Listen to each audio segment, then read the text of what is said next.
Do it. Do it.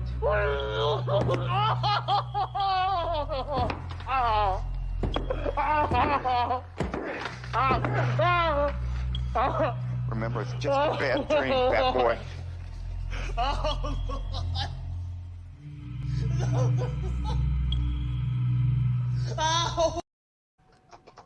Persians! Give them nothing, but take from them everything! Yes, sir, we promised you a great man tonight. Andre, the China WrestleMania! Hulkamania is running wild! My God, what a It's not our world is watching. Are you ready? For the thousands in attendance and the millions watching around the world, ladies and gentlemen, let's get ready to rumble! The lace in your dress tingles my neck. How do I live? The death of the bachelor. Letting the water fall. The death of the bachelor. Seems so meaningful. Happily ever after. How can I ask for more? The lifetime of pleasure. And the expense of the death of the bachelor. I'm cutting my mind off! It feels like my heart is going to burst! I'm alone at a table for two, and I just wanna be served! And when you think of me, am I the best you ever had? Say one more drink with me, so I'll destroy your side! I'm walking the road, watching the sky fall. The lace in your dress tangles my neck. How do I live? The death of the bachelor. Letting the water fall. The death of the bachelor. Seems so meaningful. Happily ever after. How can I ask for more? The lifetime of pleasure at the expense of the death of the bachelor. Ladies and gentlemen, it is I, it is he, it is me, P-double-D-E-Tip Wakuian from the Place to Be Reviews, right back here with all of yous Wednesday night Going Rogue, episode number 65, ladies and gentlemen. Welcome, it's good to see everybody here. Let me acknowledge my wonderful chat, and we'll thank the Kazooians proper in a moment here, all my channel members. Thank you all. I got 37 of you out there strong. I appreciate each and every one of you. And if you haven't, DM me on Twitter, Facebook, shoot me an email, theplacetobereviews@mail.com, the world's best mail.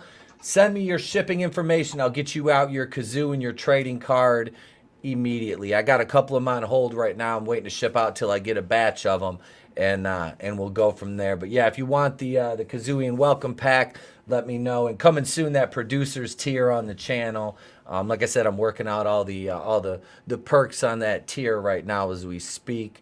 But thank you all. Superfan Adam Shawhan, author Stephen Walton. Manliness and Motivation is here. Emotionally Unstable Amphetamine. Brutal Morningwood, the best name on YouTube. Godzillionaire. Angelus Draven. Angelus Draven is he's in the chat. He's flying around like a bat. You know, I'm not trying to rhyme. I'm really not. I did not intend that. That was not my intention. I promise you. That's enough of that. But yeah, let me introduce to you this wonderful panel this evening. First, starting with my co-host, ladies and gentlemen, my brother from another mother, Mr. Tony ToneDef of the Clown World Review. Ladies and gentlemen, it is the world's wokest warrior, primitive-sided, toxic fanboy aligned with the like-minded Tony ToneDef. Rocking with you We're going Rogue, the place to be reviews. What's up, everybody in the chat? Hail to everyone on the panel. Fuck yeah, dude. I just cussed in the first 30 minutes again. Damn. You know, Damn. I mean, sometimes it happens, bro. It's okay. I get this sailor mouth of mine. You know, back when we were kids, you would get the Fells Napta for that. You know, you just pray it's not Life Boy. There's Tony's link right there in the chat for the Clown World Review. Go subscribe right now. If you don't, I don't know what the hell you're doing with yourself.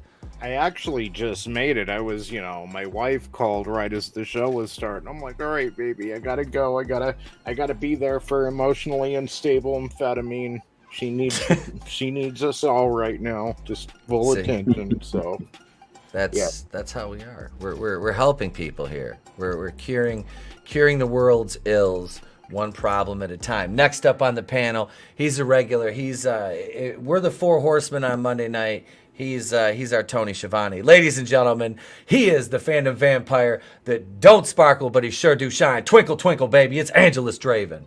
Hey, guys. Should be a good show tonight. It's always a pleasure being here. And like you said, yeah, I'm the Tony Schiavone of the Four Horsemen, so, yeah. You sound like you're on a phone. Do I need to check my settings? Yep. Check your settings, man.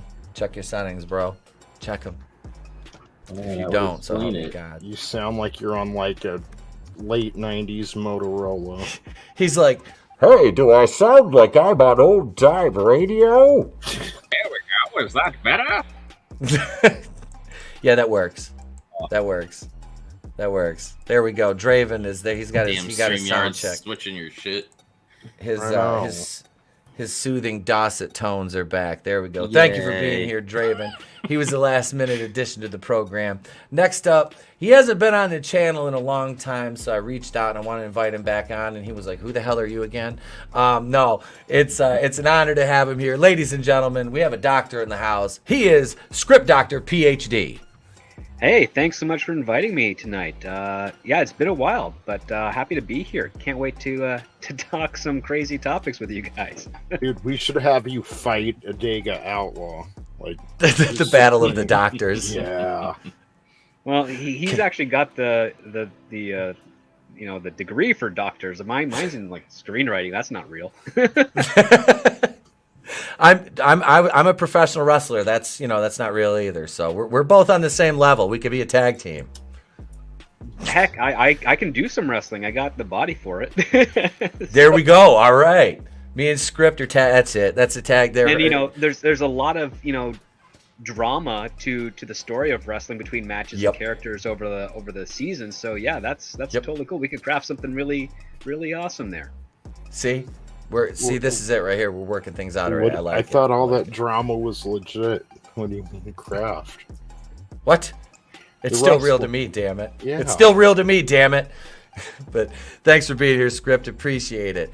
And last but most sweetly not least, ladies and gentlemen, let me introduce to you this big old teddy bear that I have personally hugged. Ladies and gentlemen, I'm speaking of my man, Mr. Nick Utam from the World Class Bullshitters.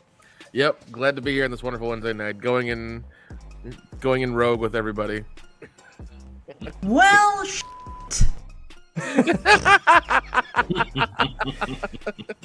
we didn't wait long for the grace. No.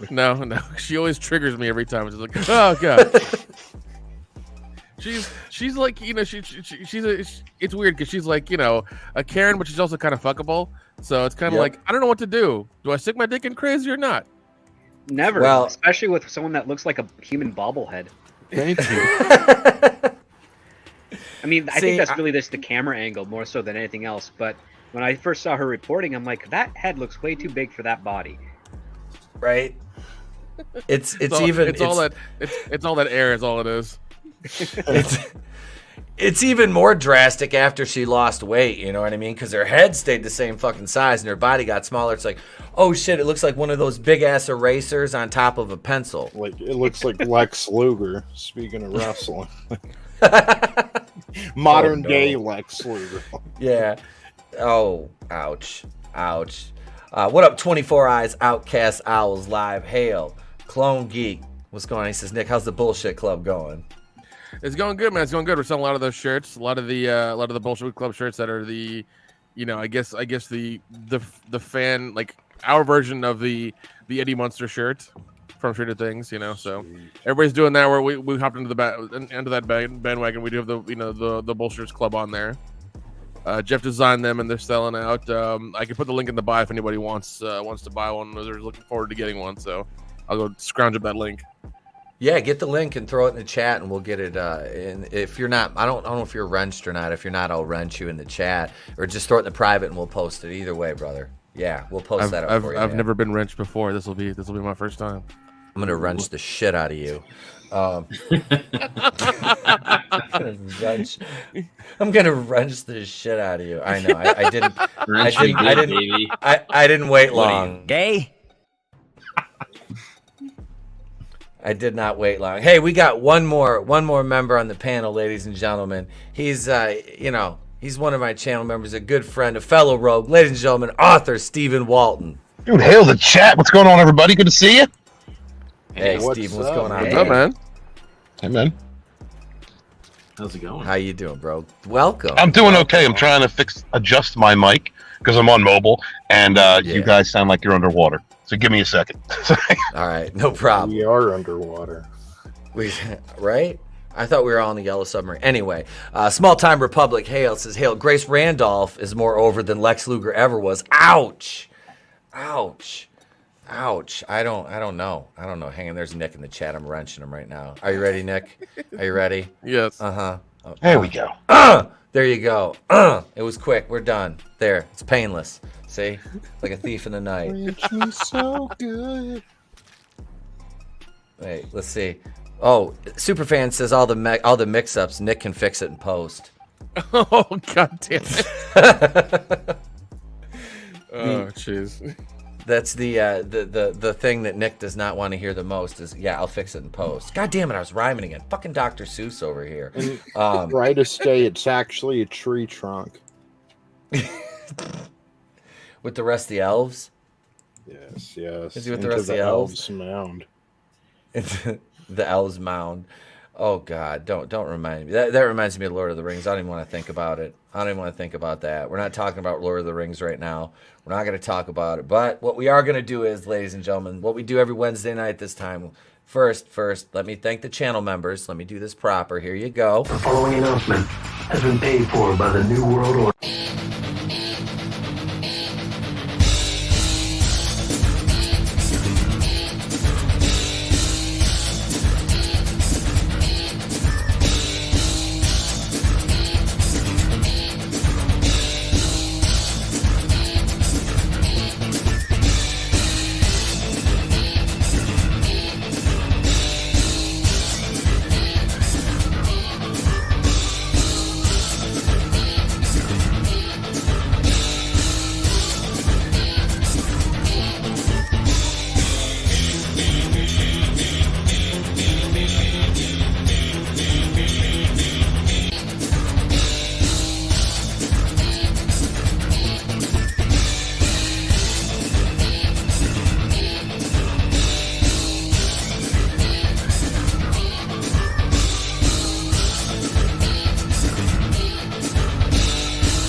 Up into the ring in just a moment or two for more exciting fucking action.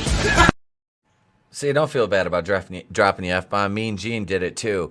And yeah, I promise, guys, that'll probably be about the last time you see that video, because when we add the new tier, I'm going to have to redo the video anyway. So you'll get a new one. But anyway, it's time for Holy Shit News. Holy shit! Are you thinking what I'm thinking? I don't know. Were you thinking, holy shit, a swordfish almost went through my head? Holy shit! Holy shit! And all the assholes want us to shit all over everything. Holy shit!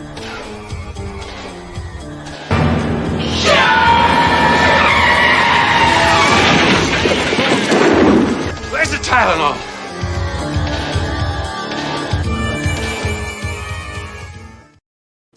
Here we That's are. a lot of shit. That is a lot of shit. It's Mr. Hanky. Howdy ho. Why not talk about Alabama and meth? Why don't we start out there? Because it just seems like, that just seems like the two go hand in hand. Alabama woman facing meth charges, busted wearing Walter White T-shirt. How apropos is that? Shouldn't she be in New Mexico? Dig that. How did she get that far over? How did she get that far over? Some Richard Pryor stuff right there. It's like, where are you? I'm in Cleveland. You're supposed to be in L.A. How'd you get to Cleveland? I don't know. Is this woman hot? We've got to take the over-under on that. We got the hot white trash factor going in? Yeah, let's do it. Yeah, I'm just like... Usually I go with hot... You never know, scripts. I just don't think too many hot women, at least now, maybe in 2008, but I don't think a lot of hot girls are wearing Walter White shirts. It's a bit passe, I think. I have my doubts because you lose teeth with meth and color in your skin. So no, there's no. Maybe at one point in their life they were. Makeup and toothbrushes, buddy. It's good dentistry. You never know. They may hold up well. It's just a Tampa night, isn't it? But you're talking about good dentistry in Alabama. Come on now. Come on. Okay. All right. True. All right. Yeah. Dental care is hard enough to get in the United States, let alone Alabama. Yeah.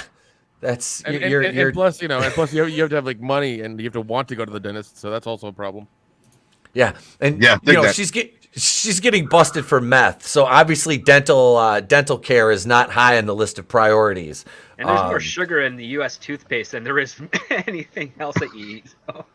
Yeah, so it's a lose-lose. Hail, Carl. What's going on? Welcome, channel member. Brightest Day, another channel member. Hail says meth is dentistry in Alabama. Oh, damn, Zach. Damn. Manliness and motivation. Over under on teeth. She still has 7. And some hearts from the emotionally unstable amphetamine. Hail, Tina. Welcome. All right, so here we go. Alabama woman facing meth charges was wearing a Walter White T-shirt when arrested last night for failing to appear in court on drug counts. Misty Mays, 50, was collared Sunday evening on a misdemeanor rap for a court no-show in connection with her February arrest for possession of meth. Here we go, gentlemen. And drug paraphernalia, a meth pipe. Oh, no. Oh, yeah. I wondered what Kelly McGillis was up to. Misty May sounds like a supervillain name. Sounds like a 80s porn star. Also, she is super, okay. Well, she she is was super 50 years fucking old, short. so she could have been. She is right, fucking tiny. Like she's almost under 5 feet tall. Jesus. Yeah, I didn't know meth shrunk you. She used to be 6'4". Like she doesn't need the Neil. Had Linda McMahon never met Vince, that's all I'm saying. Wow. Oh no. What David Bowie still wouldn't have been David Bowie, Tony? Yeah, it takes a lot of money to be David Bowie. Oh God! Wait, Hale scrambles the death dealer. What's going on? How come they won't let me say meth? Well, it finally did. Clone Geek says ETEP sounds like Vermont's Child Service Department is now involved, and it sounds like he was filming reshoots for The Flash. Ouch! So what's worse, being Ezra Miller right now or being Misty Mays? I'm gonna say Ezra Miller. Yeah, at least he has money. Right. Bringing up the good point, script. I mean, he has money. We don't know how long it's gonna last until yeah, runs out. True that. Well, he owns property, so he can always rent it. Yeah, I don't know if he goes to jail, it might just get seized and sold off. Who knows? Yeah, they might seize it, fall under the proceeds of crime, depending on seize it depending. or eminent domain to be like the city's like, oh, we can build something there. Yeah, it'd be a Dollar General or something. Mays was arrested earlier this year following an 11:30 p.m. traffic stop in Wetumpka,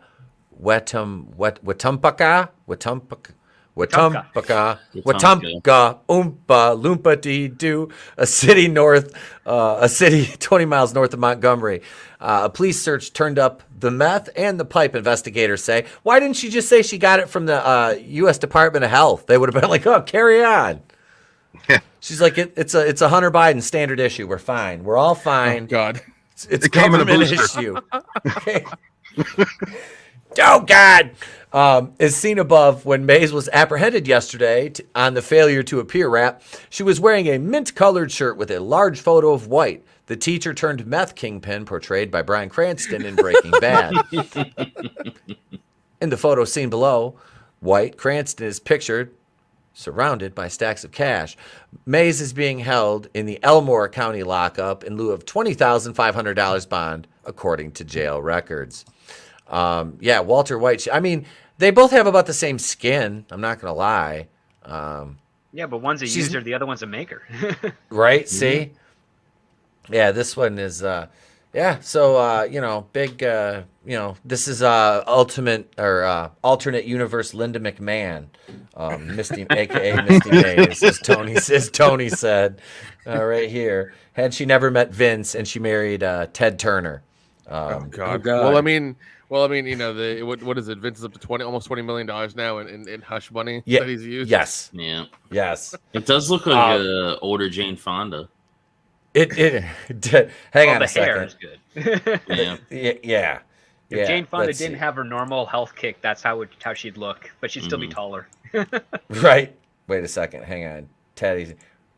I was married to Jane Fonda at one time and I own CNN. I colorized the moon and Casablanca. Damn it, Ted. Damn it. Damn you, Ted. No, Ted's gone. He can't hurt you anymore. He can't hurt you anymore. Let's go to our second story of the night. Here, okay, so this is now just the title: Woman busted for meat attack on male partner. I was thinking, What? So I was thinking Dynamite fan. It should have been the other way around. I mean, but I don't know. Like I said, I'm not a doctor. I did stay at a Holiday Inn Express one time though. So cops, of course, Floridian 42 threw a raw steak at the victim, but missed the mark. A Florida woman is facing a domestic assault charge for allegedly throwing a raw steak at her partner during a confrontation Sunday night in their residence. Police say Rochelle Wright, 42, Rochelle, the story of a young girl's strange erotic journey from Milan to Minsk. That's the Seinfeld in me. Yeah, lead role singing. Yep. Where's Bette Midler when you need her? Rochelle.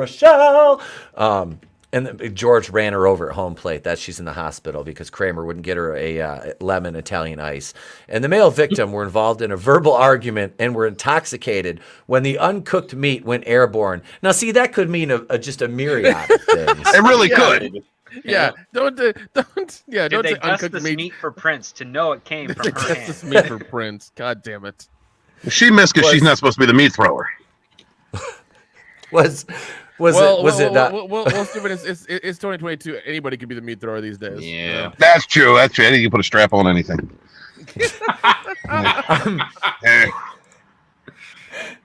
What type of meat was it? Was it a steak with like a T-bone in it? Like, you know, give it some Right. support, or yeah. Is it veal? It was Good old New York strip. a hunk of were there spam. is any what it was. potatoes or mixed vegetables that followed? Uncooked. Some asparagus spears were used as projectiles as well. But, you know, oddly enough, they're more phallic-like. So that's True. What is it? What is this? A Michelin restaurant? What's going on here? They're like little trees. You would know all about that. You dick. Well, what happened was, you know, she was sitting there, you know, cackling hen, and he finally just had enough and was like, Shut up, bitch! and here goes a fucking steak right across the room. I mean, it happens. It does. So let's see. Right in the man, cops report. This is Rochelle. She's been together with the victim for 20 years and they're parents of a juvenile. According to a police complaint, Wright became angry at the victim while he was seated in a chair in the family's home in Tarpon Springs, Florida, a Tampa suburb. Wright, investigators allege, subsequently picked up the steak and threw it at the victim. The meat, however, missed its mark. You know, you'd think with the price of meat in general these days, you wouldn't be so wasteful. It was on an EBT card. You know what? They might not have been able to afford a tenderizer, so this might have been a new method to work out the meat. Just hurl There you it in go. with the Work ball out their or anger. face. Work out their anger. Wait till she got her anger and just started pounding the meat. Yeah, maybe she overheard another couple saying, the best way that I can solve this problem is to beat the meat, and she completely took it out of context. What we end up hearing is she used it as a projectile with her husband involved. Yeah, I mean, she was a little rough with the meat. She needs to be a little bit, not so rough. I mean, there's you might want to use the same word, pineapple, just in case too rough with the meat, in case you don't tenderize it too tender. You just want to make sure of those things. Either that or either that. You talking about Carl Reiner? Yep. Rob Reiner? Yep. It's Rob Reiner. That was her man. That's why she threw the meat at him. His nickname is Meathead. See? His nickname was Meathead. That's bad head. And she threw the meat at him. No head is bad head. And there it is. It's a Reiner. It's a Reiner. If you get it from a chick whose nickname is Toothers, I don't know. God. You sound like you speak from experience. Gums are not soft. I know a guy. Oh. So Walton, I had a friend. As he does air quotes. Yeah, air quotes. Hail, horny Alf. What's going on, brother? What's up, Hail, Alf? Horny Alf. Wait, hail. Hail the Legion of Memers out there. Yes. I've done some PI work on Facebook, and I've come up empty-handed on all these articles, sadly. Really? Yeah. Nothing yet. No. Maybe the third one. Maybe we'll hit the third one. We'll have I checked all three. Oh, did you? No luck. Ah, damn it. Yeah, I know. Yeah, usually we have. God damn it! I forgot this whole screen share thing up here is it's throwing me off because I've got it on my second monitor. Fuck you. We're 34 minutes in. Fuck you. God damn it. Hang on. I got here. You know what a stupid son of a bitch. There. Fuck. Anyway, demonetized. Let's see. So the meat missed its mark. Steven, have you ever had that problem? Has your friend's meat ever missed the mark? Sometimes a crease is better than a gash, man. It's just what it is. Oh, God. Listen. Quit bringing home twos, okay? Quit fucking bringing home twos, all right? Yeah. Oh. You can lower your standards, but you don't have to lower them that low. Lower your standards, but don't have them increase their weight because it's gonna be a fucking problem. Look, I'm not looking for this chick in Bethany May. All right, that's not happening. I would just say this: respect yourself more than. Let me introduce you to Steven Standards.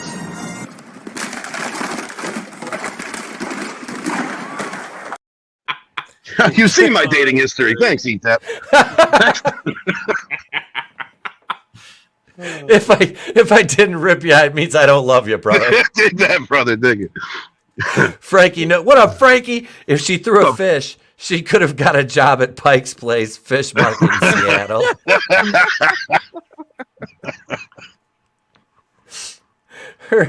What's up, Glinzer, her favorite wrestler was Sean Stasiak, the meat. I like that reference. Jeffrey Dahmer kept heads in the fridge. Oh, God. Right? If it didn't, they would spoil. Right? Where else are you going to keep God, them? you're sick. Yeah. He just wanted to keep them with him forever.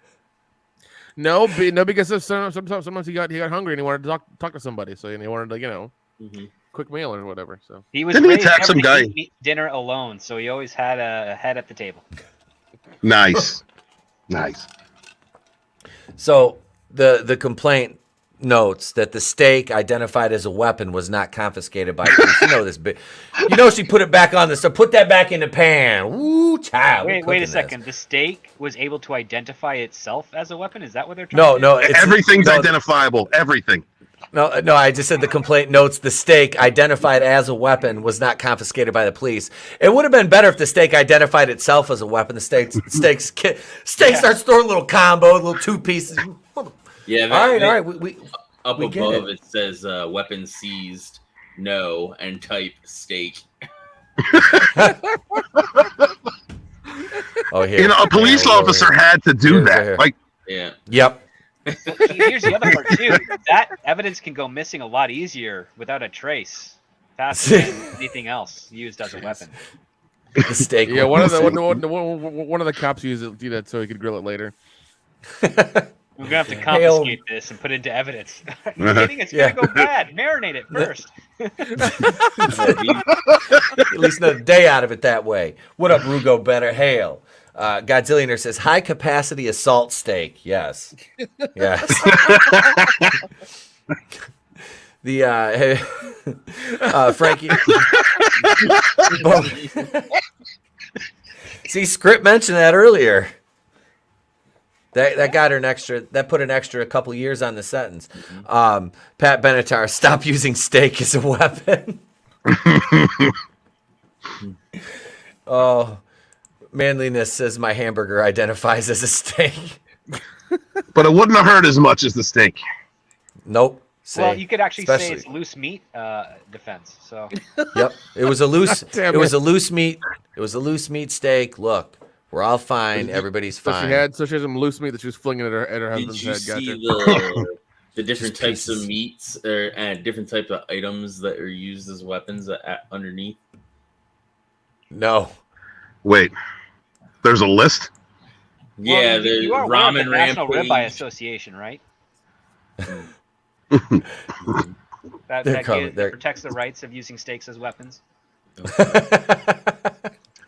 This isn't right. They're a powerful lobby organization if I've ever seen one. Yeah, with great barbecues.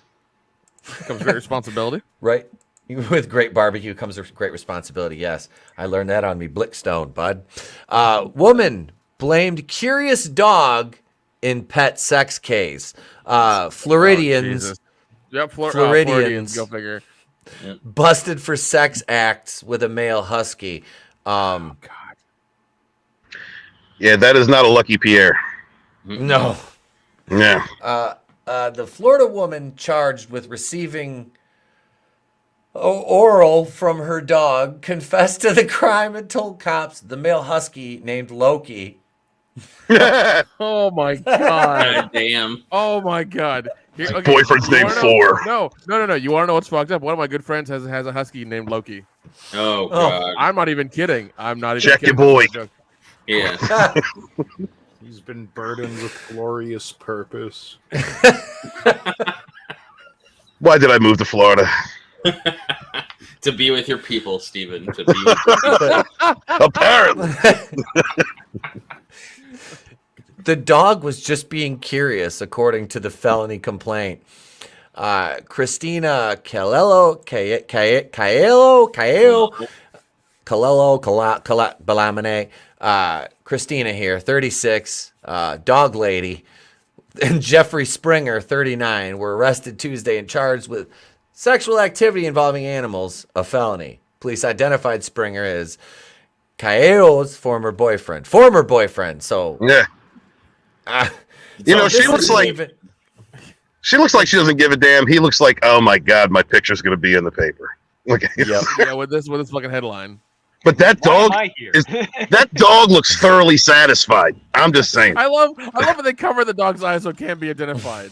Like, yeah, to protecting his identity. All right, he's under 18. One is blue and one is brown. So who does that? Like they care about, like, I understand, like, you know, pets and things like that, but like you cover its eyes so again. I'm sure there's like 5 more huskies who look like that.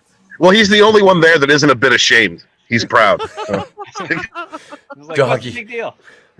Listen, he's probably got peanut butter and fish in his breath. It's fine. Right. The dog. The peanut butter dragon always gets him, doesn't it? My question is, how the hell did they find the sex tape to begin with? Like, what? How did they? It was on OnlyFans. Wait, they filmed it? Oh, investigators say the recently recovered video shot by Springer showing the animal performing oral sex on his ex-girlfriend. The video was stored on a flash drive in a folder titled XXX Sex Videos Loki. Oh, they weren't even. Wow. Nah, they've been through this. They've been through this one before. I say they've had other Lokis. Aren't there like Twitch thoughts that have had the same thing happen, but they claim it's accident, but they were fully clothed? I remember. Yes. I don't know. Yes, I do remember that. I can't remember which thought it was though. I don't keep track of them. I just remember that was the thing for a while. I was like, why does this keep popping up on my social media timeline? And ignore. Because stupid human tricks are popular. Jesus. Let's see. Manliness is, can you imagine how much they spent on peanut butter? Creamy or chunky? I actually acknowledge that. Yeah, they filmed both just in case, one is more popular than the other. Tony did. All right. Let's see. Tony did acknowledge that here. Well, he said it was probably chunky, even if it was creamy coming out of the jar. Oh. That's it. Pack your things. We're leaving. Well, at least we know she doesn't have a peanut allergy. Important things we need to know. This would have swelled up something fierce. The dog is in witness protection program, says Clone Geek. Glinzer, the dog, check out this tongue, Gene Simmons. That's why his eyes are covered up. Godzillionaire, he's the husky wearing the Hugh Hefner jacket. Right, dig it. And Rugo gets one for this. What happened to the days when dogs only ate homework? No, he did because the lady named her vag homework. Awesome one. What up, awesome one? He says, only dogs. You don't have to be lonely at onlydogs.com/Loki. Glinzer, Brie Larson to cops. About that tape, it wasn't made for you. Wait for it. Wait for it. You one ugly motherfucker. It wasn't made for him. It wasn't made for him. Bree should have been the predator in Prey. I swear to God. Frankie knows every pet shop has their mugshots. Do not sell pets to these two. Peanut butter and tuna.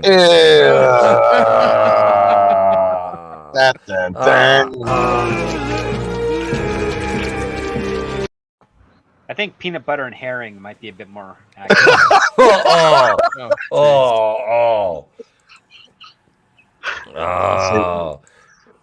Mandy, just stuff a payday up there.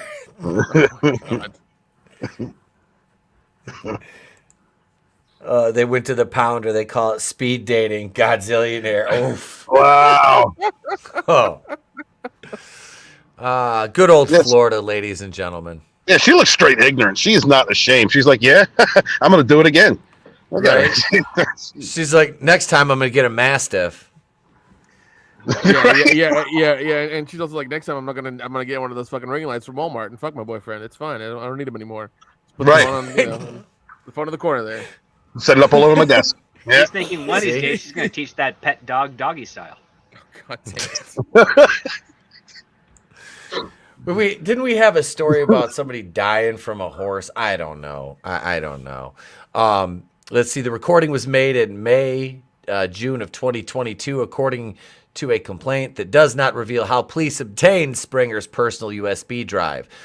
Springer identified whatever this woman's last name is, as Colello, as the woman. That's probably how it's pronounced. I've been overthinking it. In the video, according to cops, who noted that both Colello and the woman in the clip have a heart-shaped tattoo on her hip area. Additionally, Springer said Colello has engaged in 30 to 50 sexual acts with the dog in a span of 8 years. Oh, her other hip was a bone. Oh, God. You Have a great night, the cop Rugo. that had to verify this was watching it ad nauseum for a while. Yeah. Like, I got to be sure. Yeah. He was totally not stroking it. Have a great night, Rugo. Thank you for joining us. Oh, Take care, Rugo. Glinzer, Dog Day Afternoon, 2022. Jeez. Frankie knows the pooch and the cooch.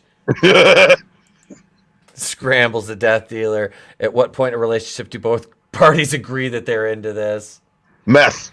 The answer is meth. Yeah. That's I mean, seriously, at this point. let's see, the recording. Okay, so after being read her rights, Colello reportedly admitted to the dog possibly, allegedly performing oral sex on her numerous times due to the dog being curious. Curiosity killed the cat. Apparently, it only gave the dog monkeypox. Video evidence cops showed Colello not making, allegedly in Minecraft, any motions or gesture to stop the sexual act. Pictured above, Colello and Springer were released yesterday from the Pinellas County Jail. Colello was free on $5,000 bond, while Springer was released on his own recognizance. The pair reside in separate homes in the Tampa Bay area. Court filings do not indicate how long Colello and Springer were a couple or when they broke up. Colello was arrested in May for allegedly hitting, scratching, and biting Springer during an argument in her Safety Harbor apartment. Prosecutors subsequently declined to pursue a misdemeanor domestic battery case against Colello. Loki was seized by police and taken to a pet hospital, where an examination showed no signs of injury to the canine, only a odd smell. No, he was the only winner. Yeah, this is them reviewing the footage. The cops. Is that a heart tattoo? Enhance. No, it's basically rewind. There's no enhancing on video footage like that. It's rewind. Cops interviewed the dog. How was it? The dog replied, "Rough," says Frankie Knows. Right. You bastards. You're all bastards out there. Manliness. At least it was a male dog. It's not like she's some sort of pervert. Right. Oh. You said that was near Ladies and Tampa? gentlemen. I gotta move. I'm too close to Tampa. Yeah. I gotta move. I can't. This I don't know. I don't know what to tell you, Steven. How old was the dog in dog years? Because could this also be like underage? That's why they had his eyes blacked out. That's he was protecting his identity. Because if the dog was like 2, that's like 14. That's just double gross. Yeah. Yeah, it's evil. And then doing it for 8 years, that's essentially grooming. Yep. So it was a Disney dog. Oh, wait, was it Ron Perlman? Did he get the dog off the Small World ride? Where's all the gas? The wrong kind of gas. Freaking Perlman. That's not what Binger said. Oh my God. What up, Cody guys? Dog grooming. Yeah, allegedly dog grooming. That's what they were doing. See, dog grooming. These sick bastards. So that, ladies and gentlemen. Oh, you did? Yeah, see? Jesus, Draven. Oh my God. The hell, man. Ah. What the hell? Why? Stop looking at me. I don't have any peanut butter. I know, right? That's in his smoking jacket and everything. Yeah. This is a dog of high class. Exactly. Let's see I what saw Richard Gere. poker in a painting one day.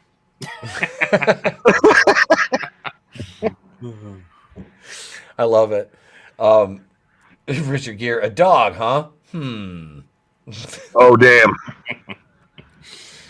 Manliness. Does she get wet watching Snow Dogs? Oh, man. Claims it's Cuba Gooding Brutal. Jr., but it's not. She come home. Yeah, she come home. Frankie Knows the dog said it started with petting. That's awful. The cops were shocked when they clicked on the video titled Old Yeller that had nothing to do with the classic movie. Oh, wow.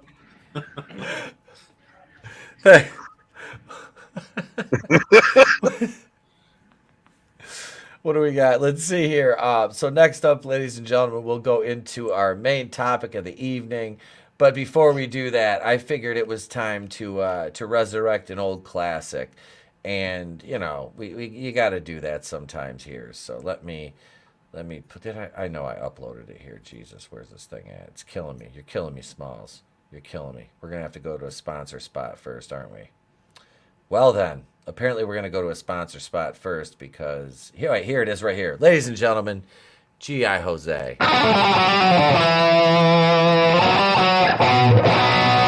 When Wait a minute, kids. Don't go swimming in that quarry. It's dangerous. If you have an open wound, get some dirt or kitty litter and rub it in there to stop the bleeding. You guys want to buy some gum or cotton candy or a stuffed animal? How about an inflatable mallet, huh? This is fun.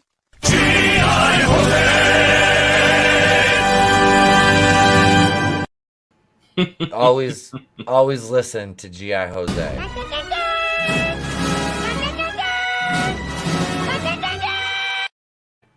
All right, here we are. Variety.com. Hulu says Prey is its biggest movie or TV series premiere ever. And Tony, you didn't watch this since Saturday because you didn't watch it, right? You skipped out on this one, didn't you? Yeah, it's a Disney movie. And I watched it. Draven, you saw it, didn't you? Yeah, I've seen it. Who else on the panel has watched this? Script, Nick? I've seen it. Yeah, I've seen it. You've seen it? Okay. All right. Steven, did you get a chance to watch this? No, I haven't. But Vinny said it wasn't half bad. So I might check it out. Yeah, I didn't mind it. I enjoyed it. He gave it much more favorable reviews than I did. I hit it at about a 5.5 out of 10. It wasn't, to me, I didn't look at it and be like, this is woke. I looked at it and was like, this writing is lazy. Mm-hmm. To me, that was it. And I mean, her motivations and her actions and reactions to things were just completely off. I want to toss it over to Script for a second. What was your overview of like the writing of this movie? Well, I'd say ironically, I understand your perspective. That's really lazy. I think these writers tried really hard to do everything they could to not convey that this character would fall under the Mary Sue. But the problem is that they didn't know how to do it so well. I mean, I wouldn't say she's a Mary Sue character. They do have a lot to try and have her fail and show her grow. It just doesn't have the refined qualities that you would normally see in a movie where the writers are actually knowledgeable in the craft. One of the things that they present is the idea that she's a really good tracker, which I think is a very logical skill for anyone in a tribe to have. And the fact that she wants to be considered more valuable by also being a hunter as well is a cool motivation, but we just don't get the concept that she wants it for value purpose. She just wants it to want it. So it's kind of just, it's showing the writer's hand with this character's motivation. But I think if they leaned into the fact that she was a really good tracker and they gave us a proper inciting incident as to why she wants to also be a hunter, and then combining those traits together so that it's the wits that allow her to overcome the predator, as opposed to a couple of well-staged, contrived situations. I think it would have been great, because the setup that they have for like one of the predator's weapons, well executed, and her picking up on how that works was good. I thought that was fine. But the setup to being able to use that to the advantage, it came too effortlessly. It didn't feel like it was earned. Didn't have much stakes going on to it. One of the worst things that you can do as a filmmaker is be 10 minutes behind your audience. And I knew exactly what was going to happen with this movie every 10 minutes before it happened, and then in some cases 20 or 30. It was just there. And I thought they betrayed their big brother character for the sake of putting her all alone. I mean, I would say this: it's better than a couple other Predator movies, but it's like the fourth good one out of like the 6 or something of that. If you're talking like Predators without any alien influence. I don't count the alien ones. Those were AVP. Those were just horribly. I mean, the first AVP was okay. It was fine. That second one was holy shit. What were you thinking? Because there were scenes in Prey that I thought were decent, where she figures out how to use the hatchet with the rope. I'm like, that does not seem Mary Sue. It's like, okay, she's figuring it out. She's practicing, and she's working with targets that aren't moving. And then when she does deal with a moving target, she doesn't do so well unless it's like a rabbit. And I'm like, that's good. Like, that's in the right direction. That's how a writer should be starting. But the end point, that's not the end point. Like, but the thing is, they made her kind of jump a bit more to the end point there. I like the fact that even in her ambition, which is her character flaw, is she screws up a lot. Like that bear coming after her. But they made a big mistake by having the dog distract the bear. I'm like, no, that bears wouldn't care so much about the dog Nope. right away. They're going after the bigger prey, and that, Everybody seems to complain that like she's good at everything. It's like she's literally bad at everything except tracking in the entire movie. Yeah. Yeah, and no, that's the like thing. there's this narrative going around that she's like a Mary Sue and that she's the bestest ever. And it's like, No. have you watched the movie? Like, No, I mean she's good at tracking. She's good at medicine, Yeah, and which that's about it.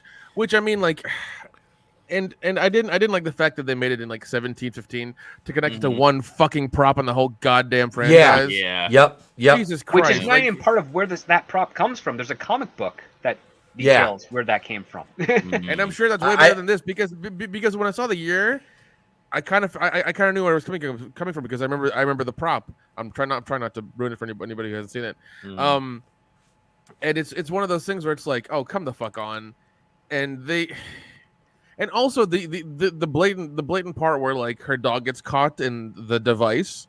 I was like, oh, I know what this is setting up. I know exactly what this is setting up. Yep. You know, and I was like, oh, come the fuck on, man. It was bad.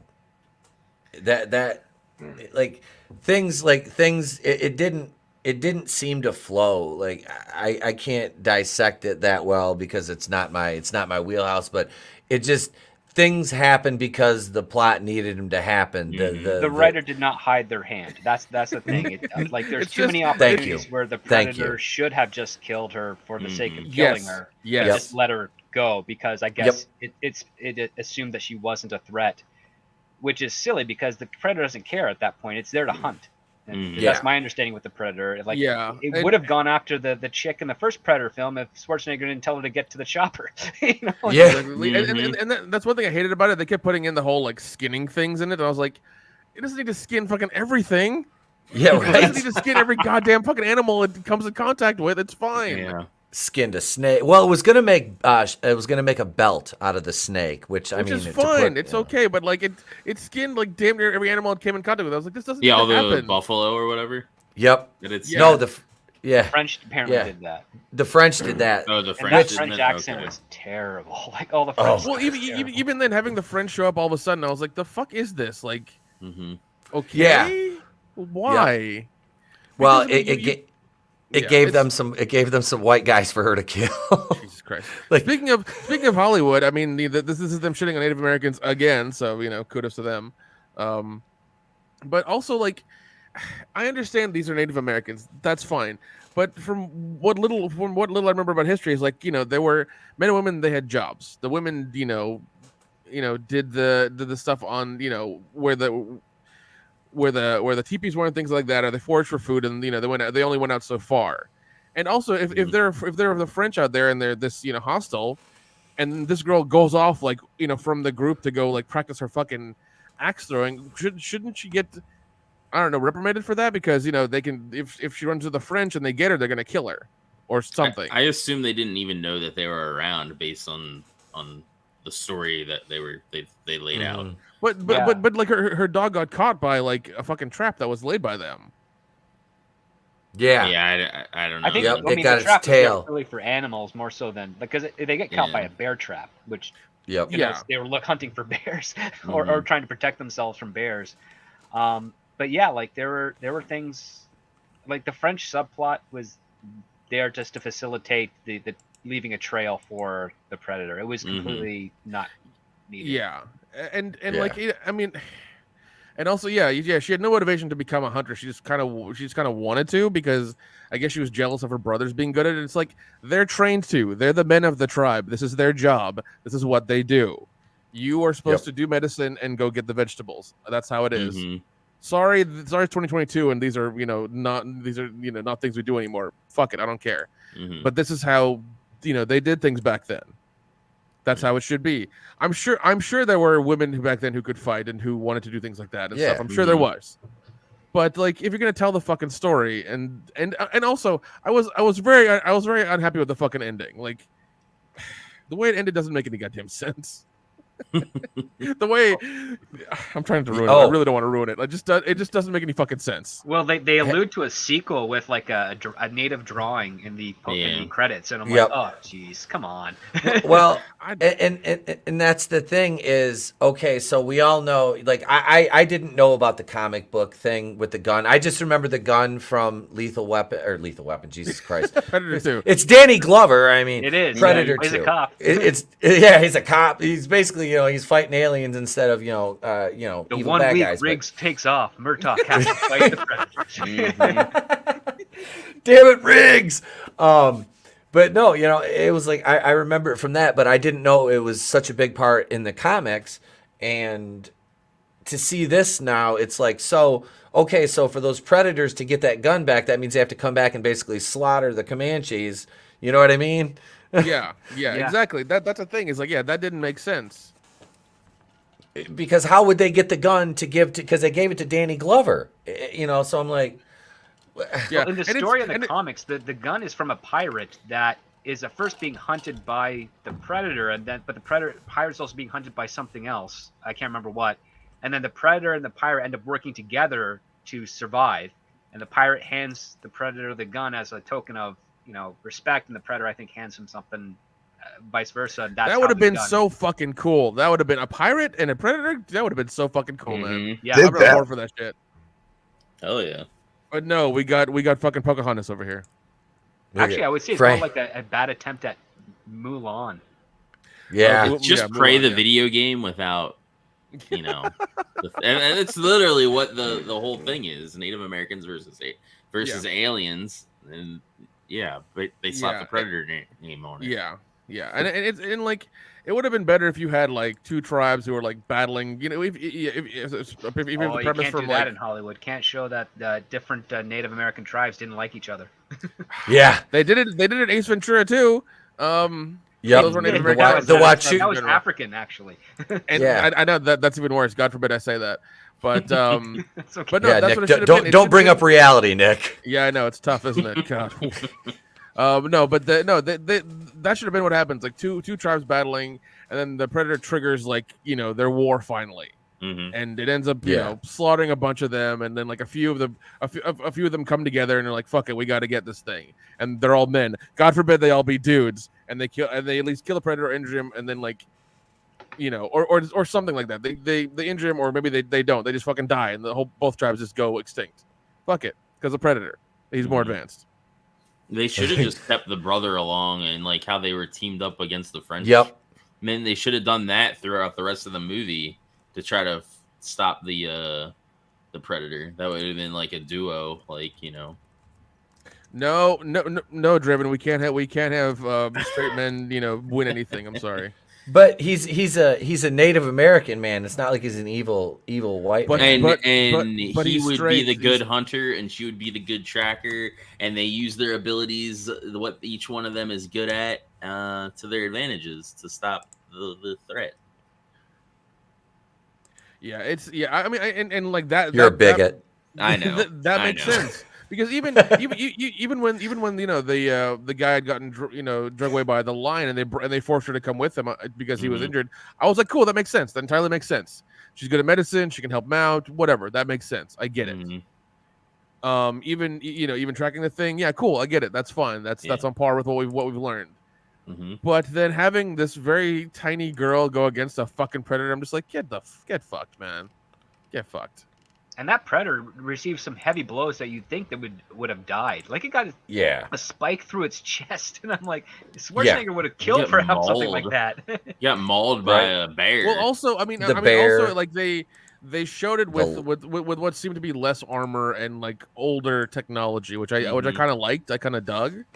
The mask it had was cool. It also looked weird without the mask on, so I don't know if they were trying to show like evolution of the Predator or whatever. Like it was weirder back then than it is now. So there's one from the Legion of Memers. Hail nice. It's a Shibu. Yeah. So I mean, it's I don't know. I was disappointed. I just assumed that the Predators used the more primitive stuff, so that way if they found like bodies and stuff, they would have just assumed it was like another tribe or something like that. and it wasn't necessarily that was what the Predator's tech level was. It's that they lowered their tech level to make it seem like it was not otherworldly. Okay, yeah. Well, I mean, from a warrior aspect, you would think that would make it more challenging for them. I mean, that is it is it's a warrior culture itself. So, Well, if they wanted it to be really challenging, they'd never have Cloak in the first place. That's true. Well, yeah, true that. Freaking cowards. Well, also, I want using their cloaking devices and shit. One other kind of gripe I have, and I'm sure this is gonna be talked about with like alien technology, but when it kills the bear and it's like got all the blood on it, and all of a sudden it uses its heat vision to still look at the girl, like, a few feet away from him. I'm just like, wouldn't that be blurred because the blood you just have on you is warm and it would disrupt that heat vision? Yeah, just saying. You would think. But once again, alien technology Not could be using more your logic, damn it. Yeah, it could be more calibrated than that. Fuck me, whatever. So. Horny Alpha, I'd like to mention that steak is cooked, not raw, and we were talking about raw steak earlier. Is this the Meat Warrior Galadriel right here? Is this the new Amazon? Is this from the new Amazon show? I can't wait to see her fight meat with meat. Oh my god! At least use their meat curtains. I don't know. I'm going to hell I like for that Arby's. one, probably. Oh yeah, not when it's toasted and thrown against the wall and sits there for 2 days. But yeah, I'll take it. God, thank you, Horny I Alf. think we're Let's see. zoning in on the source of a lot of your conflict there, Stephen. Am I outing myself again? Oh shit, Jesus! Sorry. Look at see, Horny Alf even said, "Yeah, Steven loves pulsating raw meat." Yeah, but when I throw it, I hit. All right, I don't miss. God damn it, Steven. Yeah. I hate to use this again, but I mean, What are you, gay?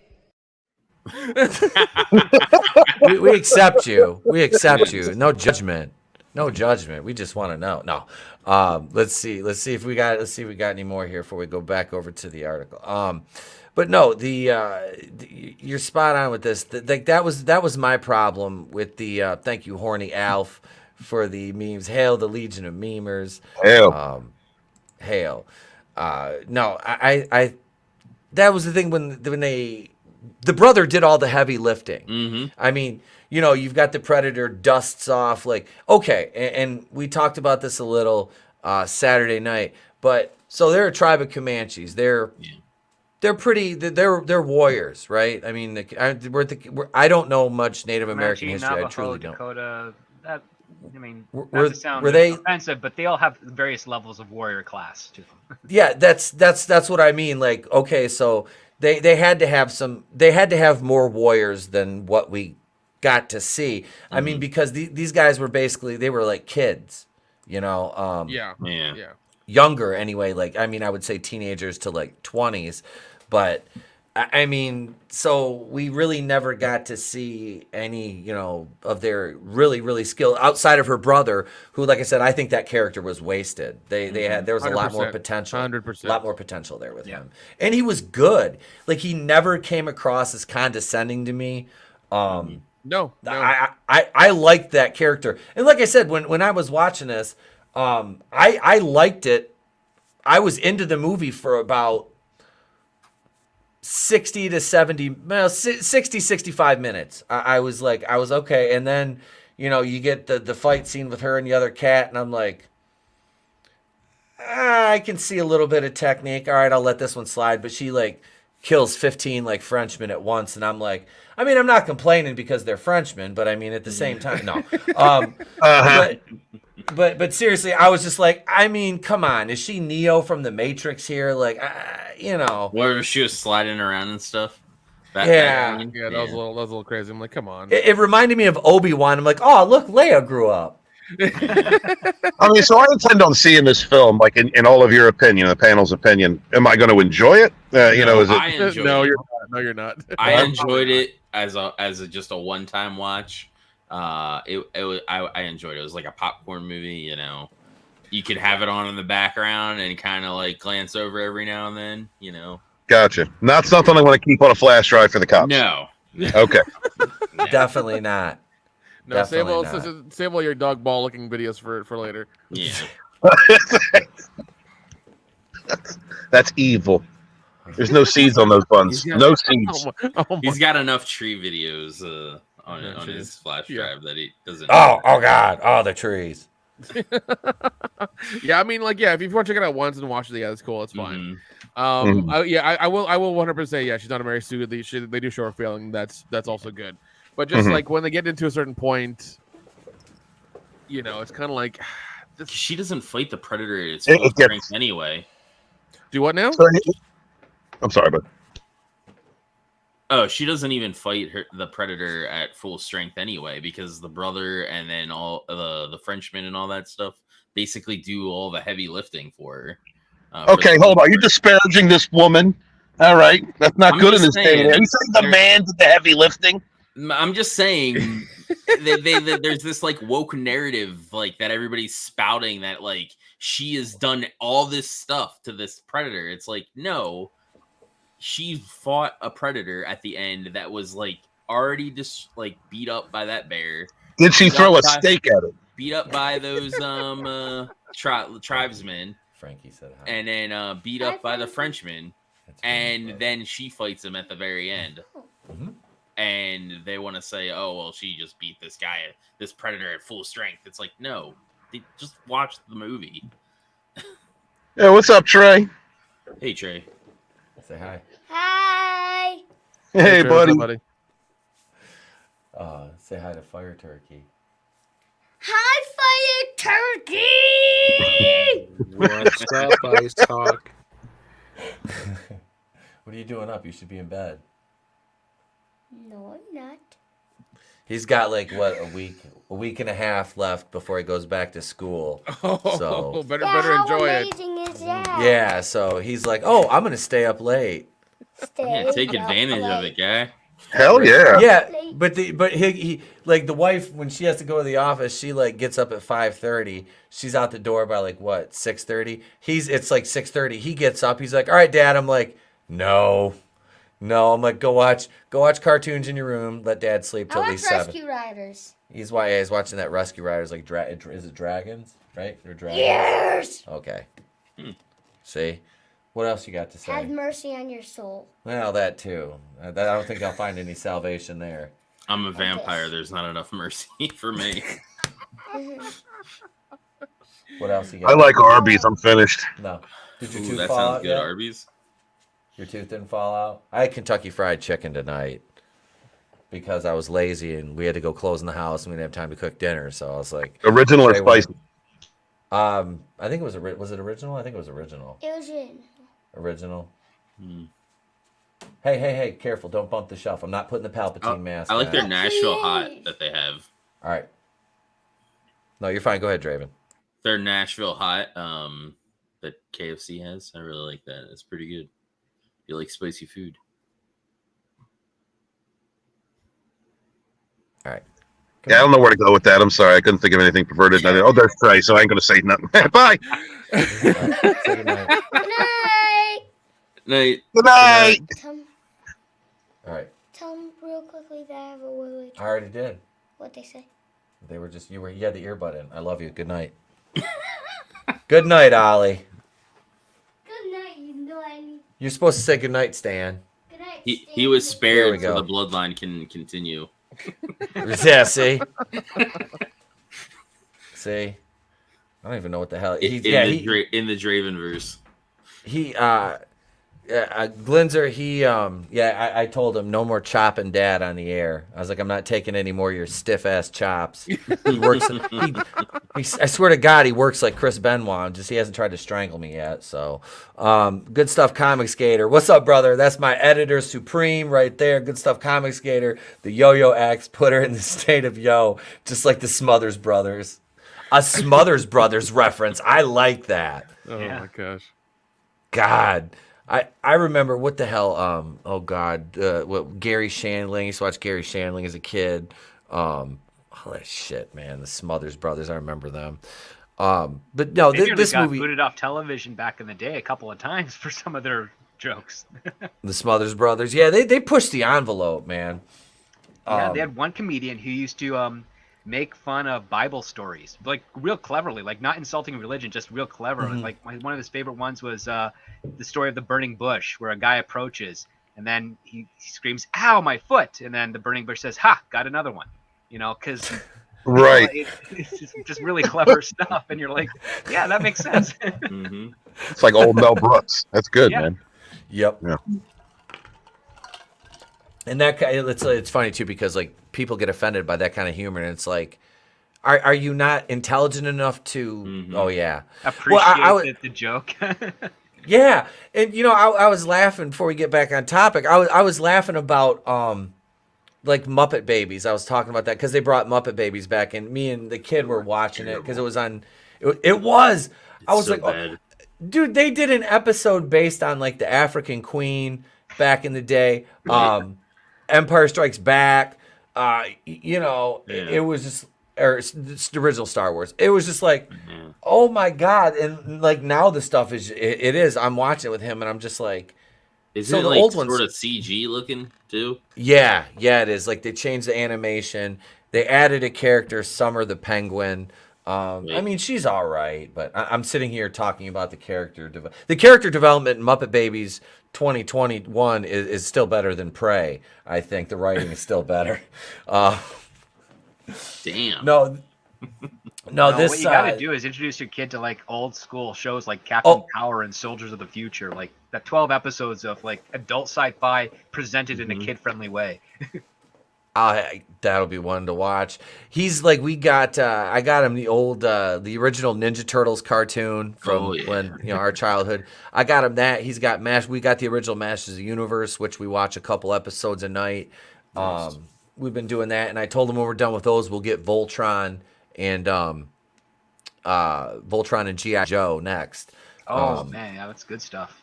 Mm-hmm. Well, I watched, when I was reviewing Galaxy High, that old cartoon, he would sit there and watch the episodes with me, and he kind of got into them. I love that show.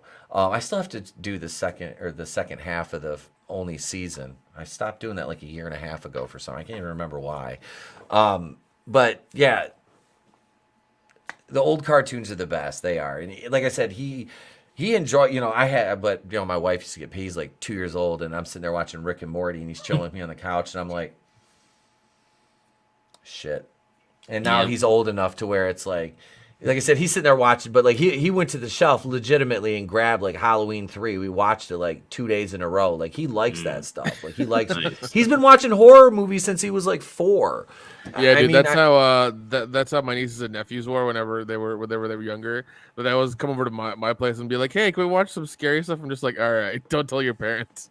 I was like that as a kid too, watching horror movies and stuff. Oh yeah, show them Frenzy. That's a great horror film. Oh god, I was talking them up with like Goosebumps and like Are You Afraid of the Dark and things like that. Like, you know, I don't want them to piss. I don't want them to piss their pants immediately. Like, you know. Yeah. That's he likes the old Goosebumps show. We started watching that because it's on, I think it's Netflix. We were watching it on there. Cool. And so we got him somebody bought him some of the the best of on DVD. So we got those for him, and then he's got the 2 Goosebumps movies, which honestly I don't care. The first one was good. I didn't see the second one. The first one was good. The second one is it's fun. The one girl from Jumanji, the blonde girl, the new Jumanji movies, was she was like the main female in the second one. Okay. Like the kid blonde girl from the new Jumanji movies? I'm sorry, Script. What was that? The kid blonde girl from the new Jumanji films, right? Like, because Jack Black plays the adult version of her. Yep. Yeah, it's the teenager girl. Yeah. Yeah. Yeah, she was playing the teenager, but she's getting like in her 20s or something. But yeah, it was her. She was good in it. And Ken Jeong is in it. He plays like their next door neighbor. The kids in the second movie were good. They weren't like too annoying. Like they were funny. It's a cute movie. Like me and the boy have watched it like, I don't know, I've probably seen that movie damn 10 times. The first one was just neat seeing like all the characters from all the books come to life on the screen.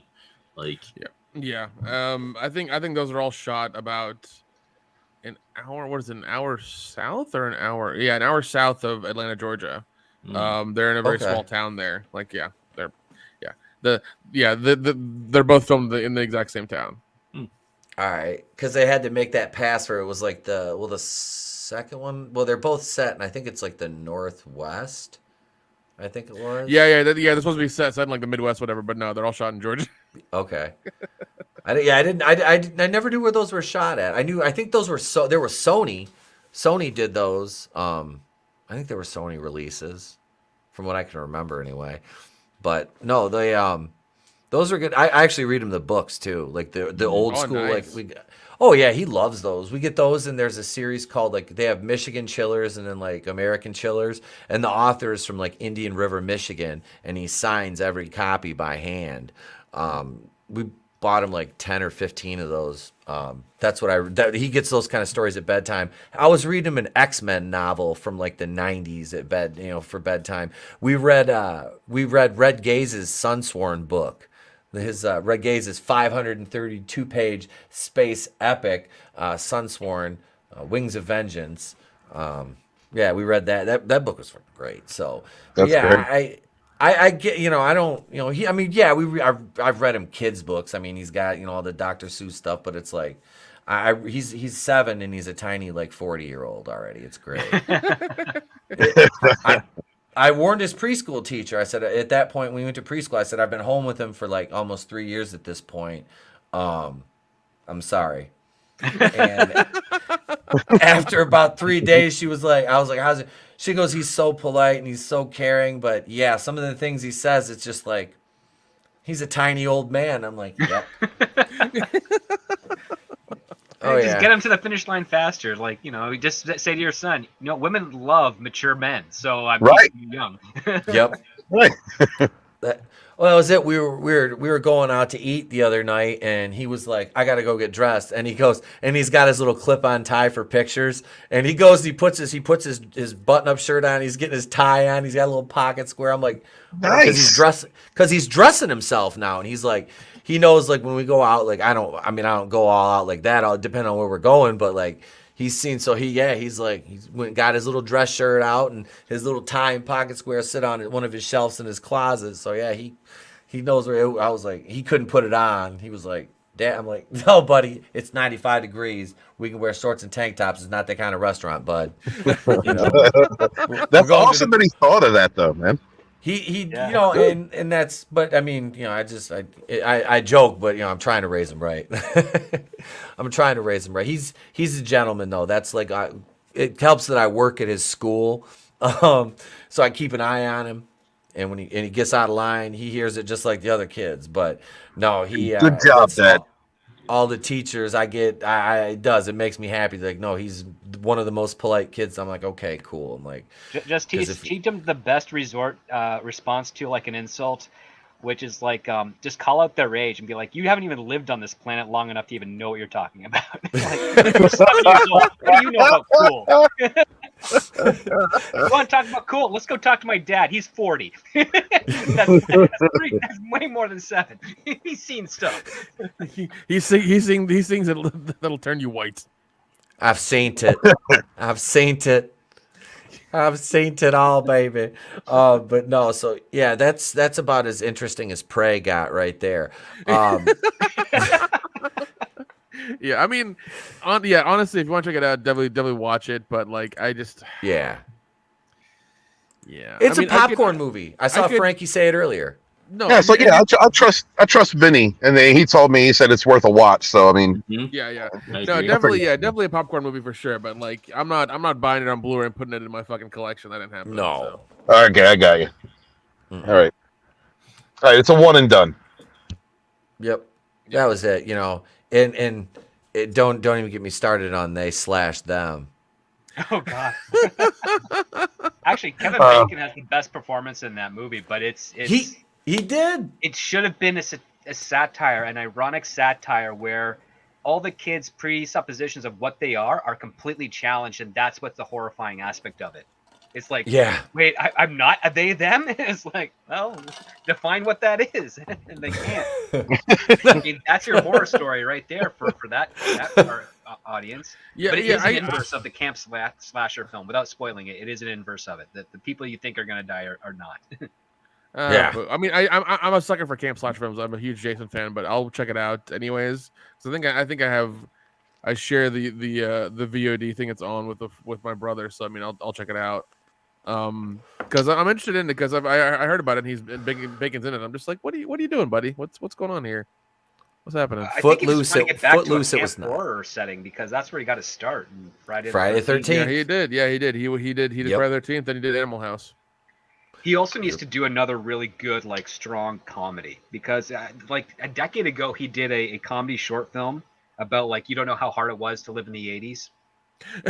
And he was having a time. I heard stories he was having. Well, a time remember doing that. What was he doing? He was doing some commercial for Netflix or what? Oh no, Redbox. I think it was Redbox, right, or something. Where he was Something like, I'll come and watch all my movies with you in your house all the time. But he was talking about we were terrified of nuclear war. You couldn't go to Blockbuster without risking getting nuked. During the Cold War. And he's like, my buddy Todd didn't even make it to high school. Nuked. Trying to make fun of the millennials of the time not understanding how great they got it. And I mean, he's such a good actor that he should be doing a bit more comedy stuff as opposed to some of the weird schlocky drama he's been doing as of late.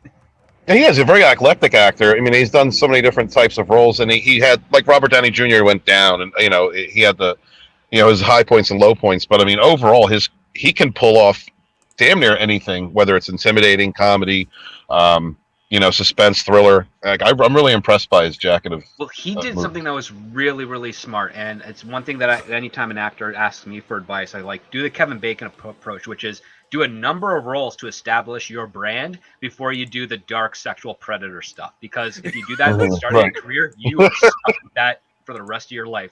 That's true. That's Bacon true. You don't want to get. But if that was his first movie, he would not have a career. Yeah, you don't want to get pegged as that guy. That's exactly.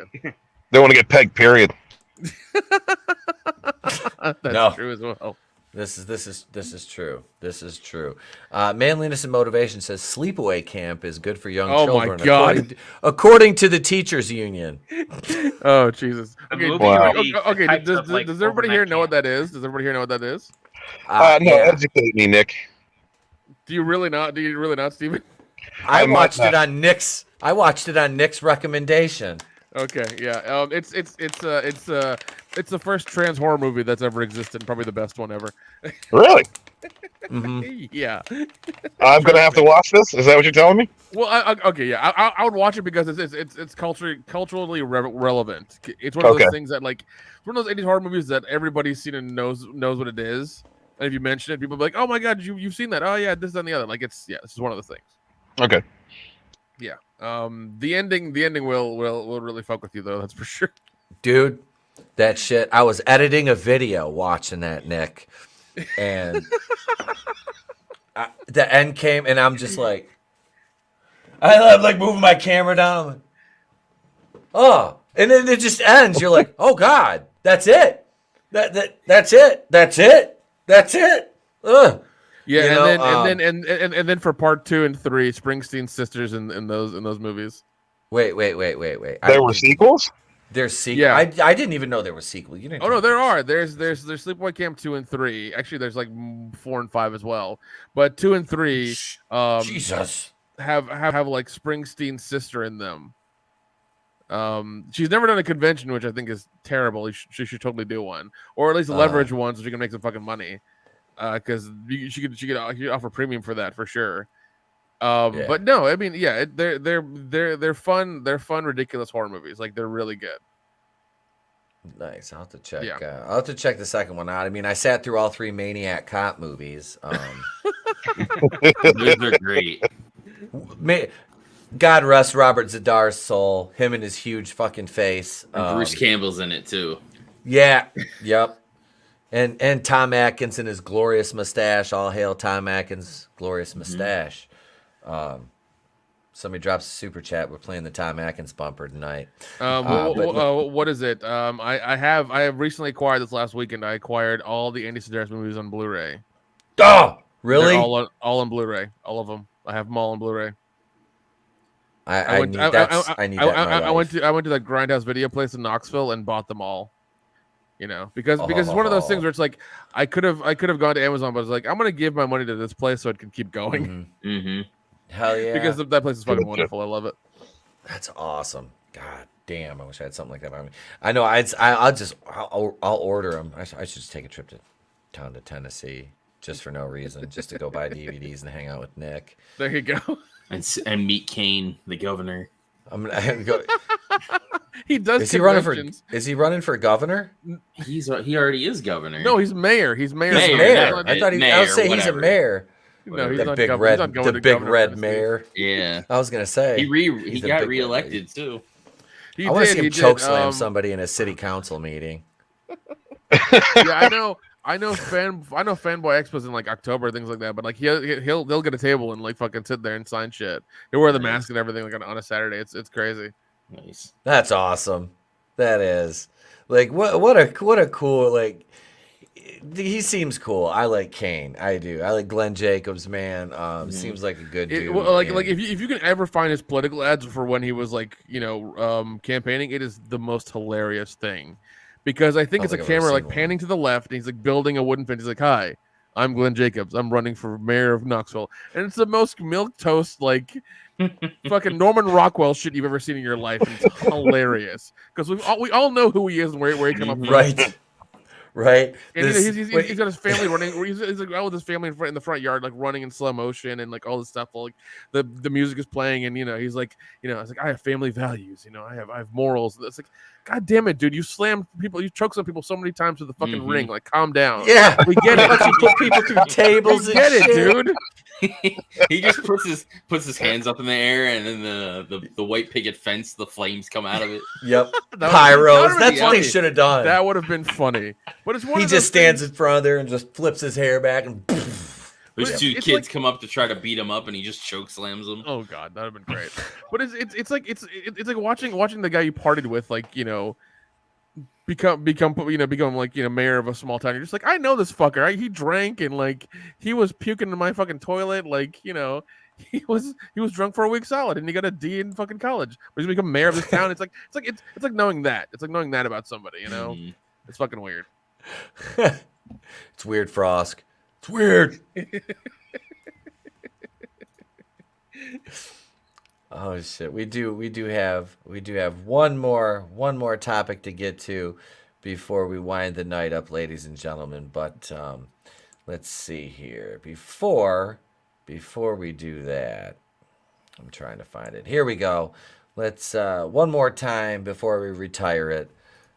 Let's hear from our sponsor, Lieutenant Dan's Ice Cream. I remember my old country home, clean fresh air and flowers growing in the field, along the path beside our swimming hole. Mama hollering through the screen, Lieutenant Dan Ice Cream. That was such a simpler time and place. Lieutenant Dan's taste like the good old days. Lieutenant Dan's half the man ice cream. Half the calories for half the man. But if you want the full flavor of ice cream and all the calories, try Lieutenant Dan's Magic Legs Ice Cream. In your stores right now. Lieutenant Dan's Ice Cream is a proud sponsor of Eatepwakuids, the place to be reviews. Go on down to your local Piggly Wiggly and get you some Lieutenant Dan's ice cream. Someone's going to hell for that. I'm just saying. That is a wonderful goddamn ad. I love that so much. Yes, it is. Big shout out to New Comic Normie for putting that together, man. That is hilarious. I couldn't stop laughing. I was just trying to mute my mic and stuff. I was like, oh man, that was fucking hilarious. Yep. It is. It's funny. It's a great spot he put together. Here we go right here. Lena Hall defends Sean Bean after Snowpiercer co-star faces backlash for criticizing Hollywood intimacy coordinators. Sometimes you need them, sometimes you don't. Script, any thoughts on this off the top? Yeah, sometimes you need them, sometimes you don't. I mean, if you're doing a scene where there is no lovemaking, there better not be an intimacy coordinator there. Mm-hmm. thrown out there. The other part too is like what you're basically throwing another person into a production that most likely is going to be a predator because they're the ones that are coordinating and figuring out stuff. The one thing that was always that I've always experienced when dealing with actors that were doing intimate scenes is that the actors would be working with the director over what they felt comfortable doing and how they were going to do it. And if the director wasn't really good with that, or had their own cues that were making either of the actors uncomfortable, they would go to the producers or the production and express their dismay. And the reason they would listen to that is because they didn't want to deal with some of the stuff that's happened under certain productions in the past, Roman Polanski being one of them. They didn't think that was his methods for achieving a particular outcome or performance is needed. And basically this position was used to circumvent any attempted accusations and basically kind of level the playing field so that if someone were to want to take advantage of a higher profile celebrity, they couldn't because the accusation wouldn't hold water because there'd be an intimacy coordinator there to make sure that those types of things wouldn't happen. But the other part too is that the intimacy coordinator is also the most insulting position ever because it's basically telegraphing to your cast and crew that you think that they're all perverts willing to cop a feel unnecessarily without consent and not professionals in their field.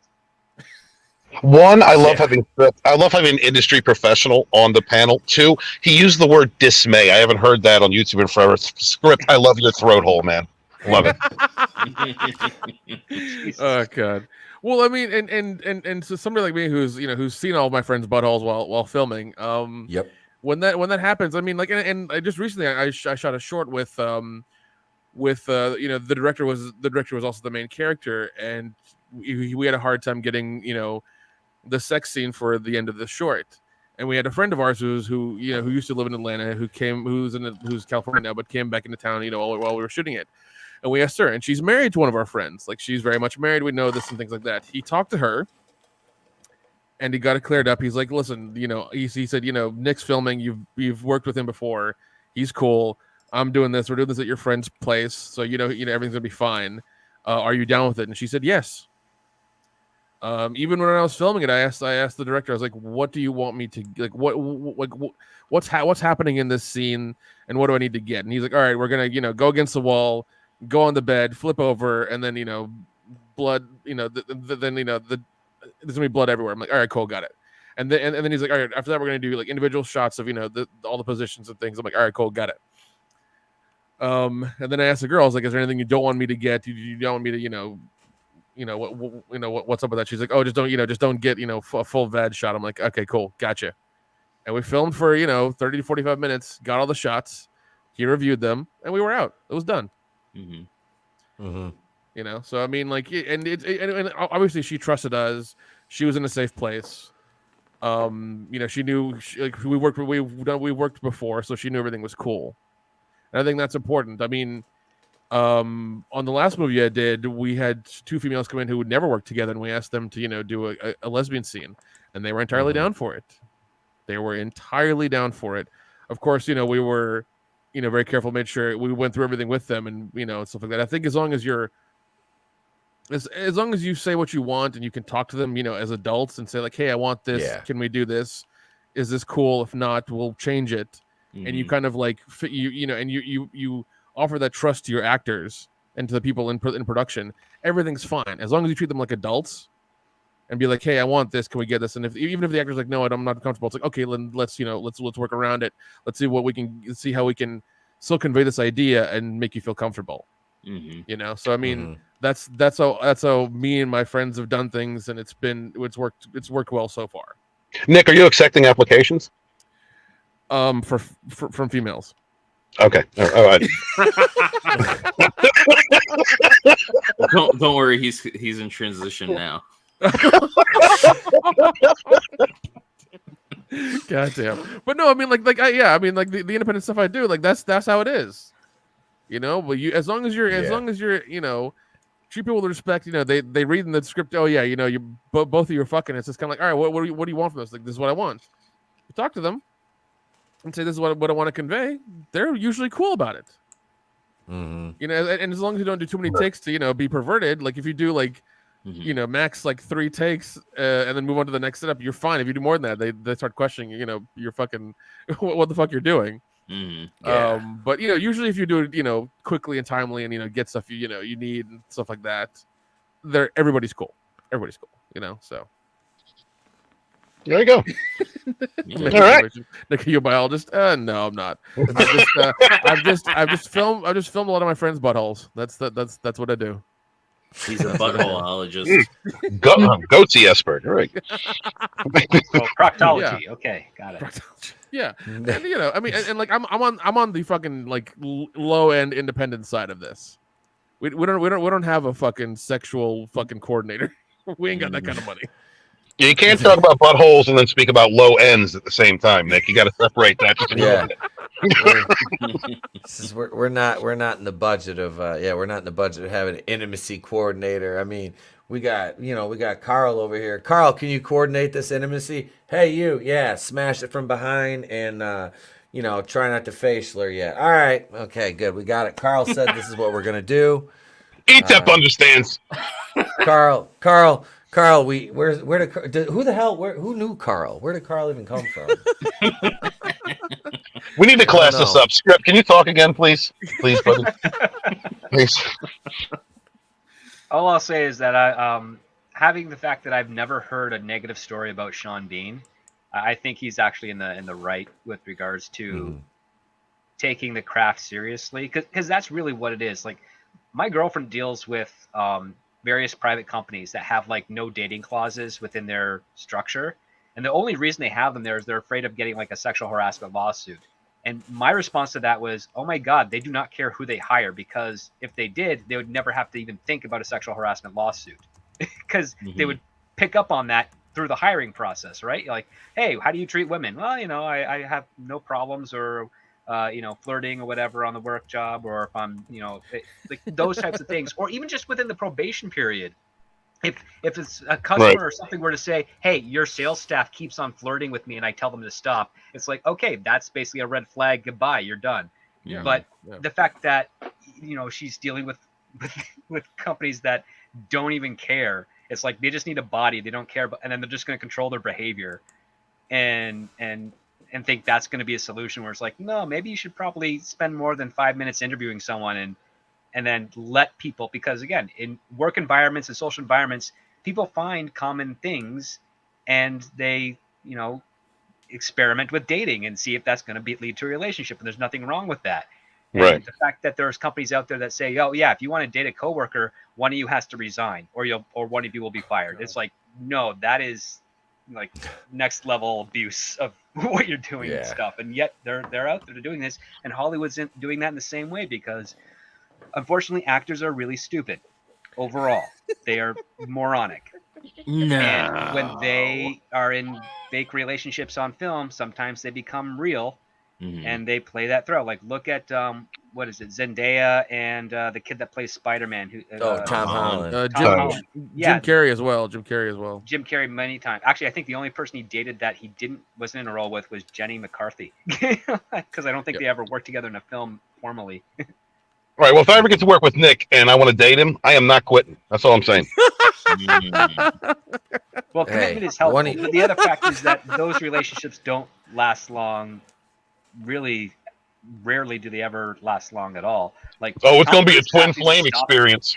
Tom Cruise has literally stopped dating co-stars for two reasons. The first one is that not many women want to act opposite him, just because they feel intimidated by his work ethic, mostly, not for any other reasons. It's really the work ethic that intimidates. The other part too is Tom Cruise has this nature of dating someone that's only 12 years younger than the previous relationship, and him being 60 and the last, that's about 12, 24, 36 years younger than him is I don't think many women 36 years younger than 60 want to date a 60-year-old man, even if it is Tom Cruise.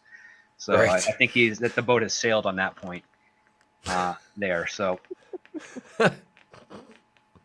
how much money? How much money?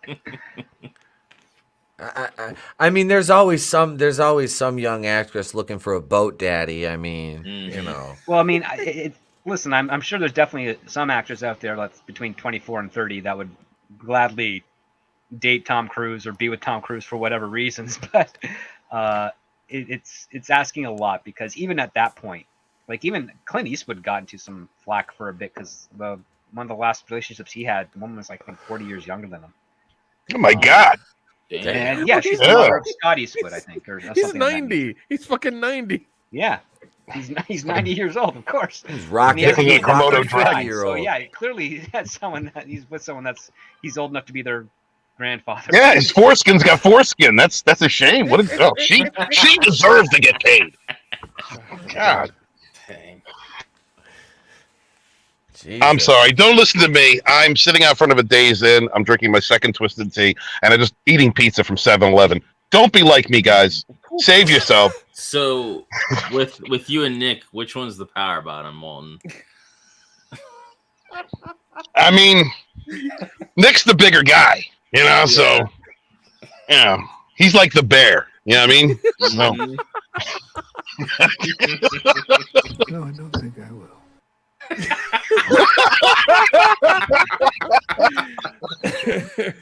but no, thank you, Script Doctor, for cleaning up all all the crap I said. That's quite all right. I will say though, the fact that you can work on the independent side and get women to take off their clothes without throwing over a lot of money, is pretty clever, because the rule of thumb, at least for actors that I deal with either in Canada or in the west coast of the United States, is that they're not taking their tops off for anything less than a few $100 if they're going to be filmed for it, and they're considering being a professional actor. Nick, everything you said was beautiful. Walton threw it in the gutter. That's why Script saved us. Script saved me. Don't worry. He brought it back. Yeah, around. Don't get that twisted, brother. You're good. No. I mean, well, like we've once again. These are women I've worked with before who have. And one of them is professionally a stripper, so that helps too. She has no problem taking off her clothes. You're seriously not taking applications, bro? I mean, I don't live that far away. You couldn't do it. You couldn't do it, Nick. You'd be like, all right, ready? Everybody quiet. And then as soon as it starts, it walls by the camera. Oh God! Oh, we're taking 30 takes. Don't start that shit. Vinny started that. Oh God! Oh. Nick's gonna have to start writing dirty old man roles in his. You're damn right. Walton has to be 6.5 feet away. 6.5. goddammit. I will dress up like Clint Eastwood's old dirty dick. All right, and we will get this shit done. Yeah. Well, I mean, luckily, the group I know, like we're all cool with each other. We know what everybody does. We've done, we've filmed a lot of, like I said, we've filmed a lot of buttholes, over the years. So everybody's fine with it. It's all good. He just keeps talking about buttholes. What? I can't. Nick and the Butthole Gang. Oh God. What?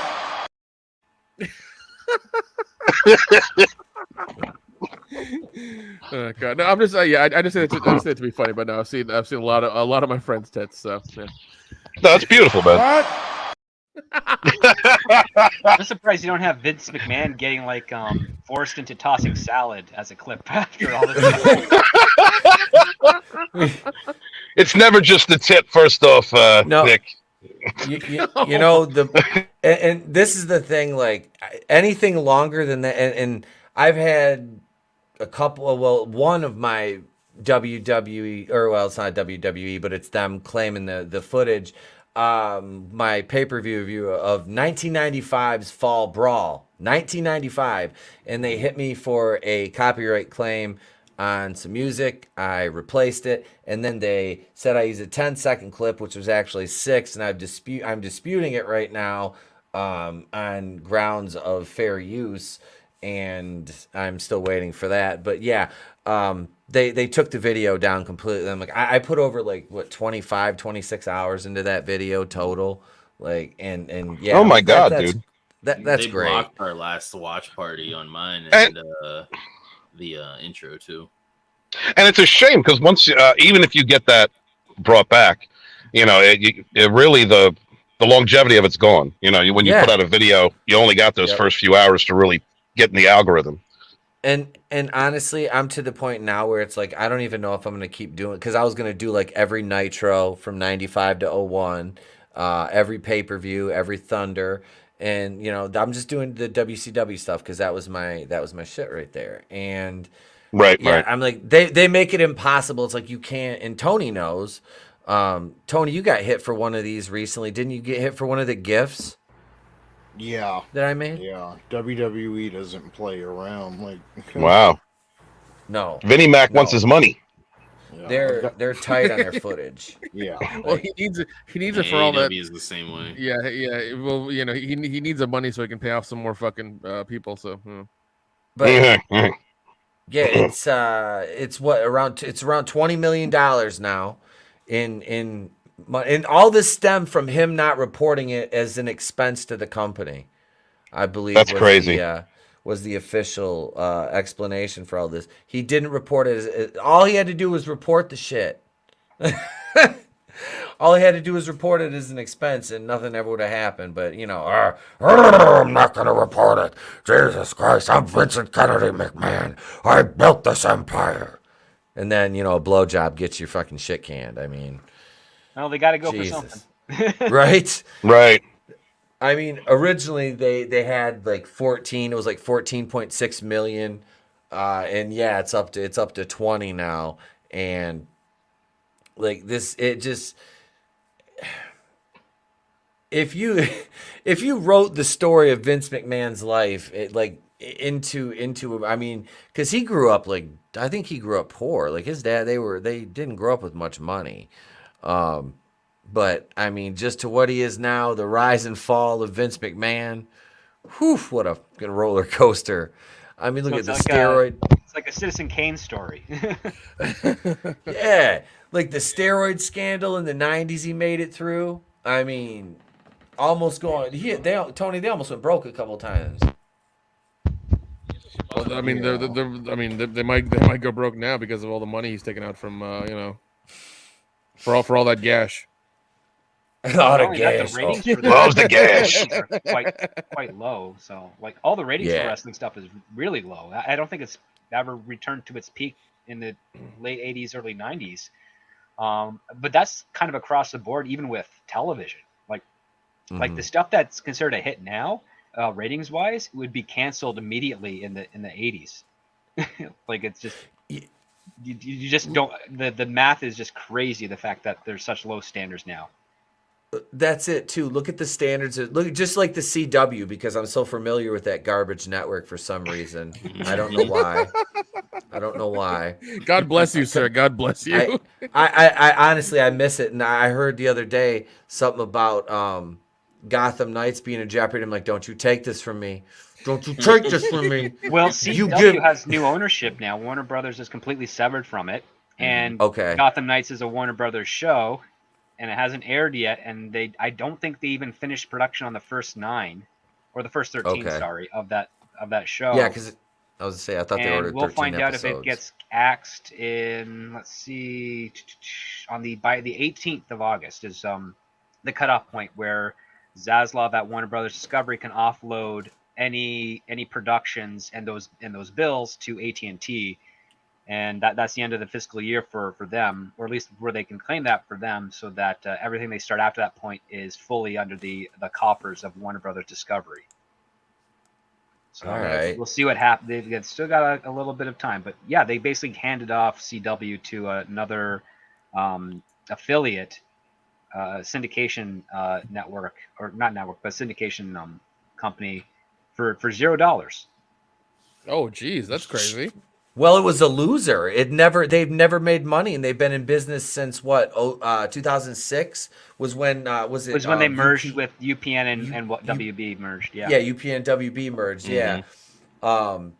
And WB merged because they weren't making any money. So, I remembered I was kind of like in that world when it was kind of still fresh. I remember I was pitching to get on staff on a couple of shows for Warner Brothers at the time that was going to be on the WB network, and I was lamenting it because it's like this. I've only been like working professionally for 1 year, and I've already fallen this low.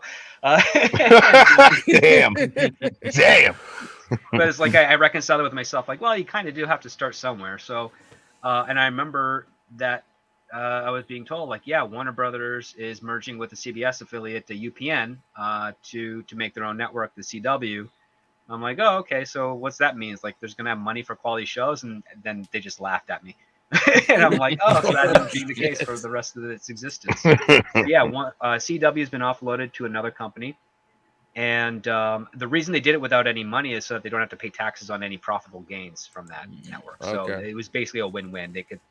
They just basically purloin all that stuff off, and any of the productions that were under contract for an additional year are going to be moved over to the streaming side of things, so HBO Max. So I think season 8 of The Flash, the final 13 episodes of that, will be on HBO Max, and I think they're licensing it out to a couple of other networks, but I'd be surprised if it's there. And Gotham Knights, well, we can only cross our fingers that it's going to be canceled, because I'd rather have Not for a ESEP's sake. fresh start with regards to Warner Brothers and DC for the potential of something that's worthwhile and competitive with all the other franchises out there. Doesn't matter how bad they're falling on the wayside. I want something that can be like the gold standard. So that Script with it. Script with it being moved over to HBO Max for the final season, do you think it'll improve it? You have any hope for that season? No, because it's just the distribution thing. All the original people involved are still going to be there, but they won't be after that season. I know that.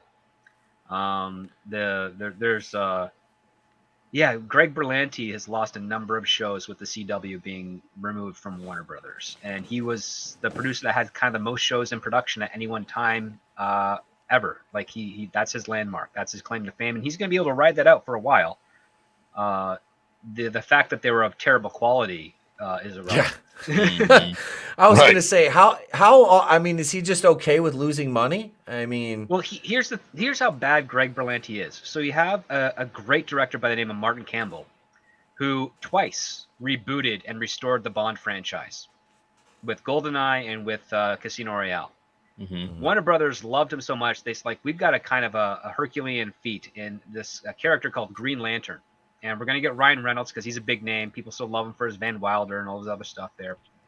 And then we got these young and upcoming screenwriters who worked with Miles Miller and Alfred Goh on Smallville, and they did some, stuff with John Wesley Shipp on Dawson's Creek and things of that nature. They know the history of comic books quite well. We think they're going to do great with this. And that's Greg Berlanti writing the Green Lantern movie. Warner Brothers, for some reason in their idiocy, because they don't do any research, and they haven't done any research since 1995 on any of the properties they ever greenlit. Even Harry Potter, that was a fluke. No one there at the studio read the book. Chris Columbus said, I can do this. And Warner's like, seriously? Yeah, sure. Yeah. Oh, absolutely. I remember hearing the stories of that.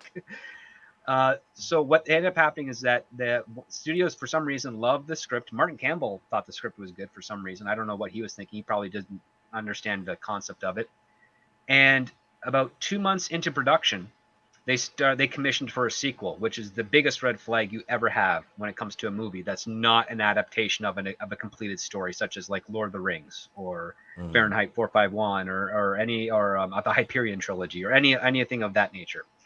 You never start working on a sequel before the first one's out, because the audience is the variable you can't predict. And that's what they did with Green Lantern. And you literally have a scene in Green Lantern where Hal Jordan goes to the Guardians and says, hey, I need your help to stop Parallax from destroying my planet. And they're like, no. And then he's like, okay, then let me go help my planet. And it's like, that was never in contention, man. Like, were you not paying attention to your own script, buddy? It's like, you don't need to ask permission at this point. You asked for help. And they said no. It's like, well, fine. The answer is fine. I'm going to do it on my own. Not okay. Then let me help them. It's like they're not holding you back, buddy. And that's the basic concept of bad writing right there. Is if your main character doesn't even pay attention to what they're saying before. And there's another brilliant example of that in the last episode of season 2 of The Mandalorian, where the Empire's like, oh yeah, our comms and shields are down, and then over the communications network, they're like, surrender your ship and prepare to be boarded. It's like, if the comms are down, they're not hearing that, man. So yeah, that's basically it. Martin Campbell couldn't save Green Lantern, and as a result, that whole thing was scrapped. However, they also wrote a feature film for The Flash, which they just basically broke up and turned into the first 2 episodes of the pilot for The Flash. And they've been writing that with Arrow and all those other shows, which Flash and Arrow started off great.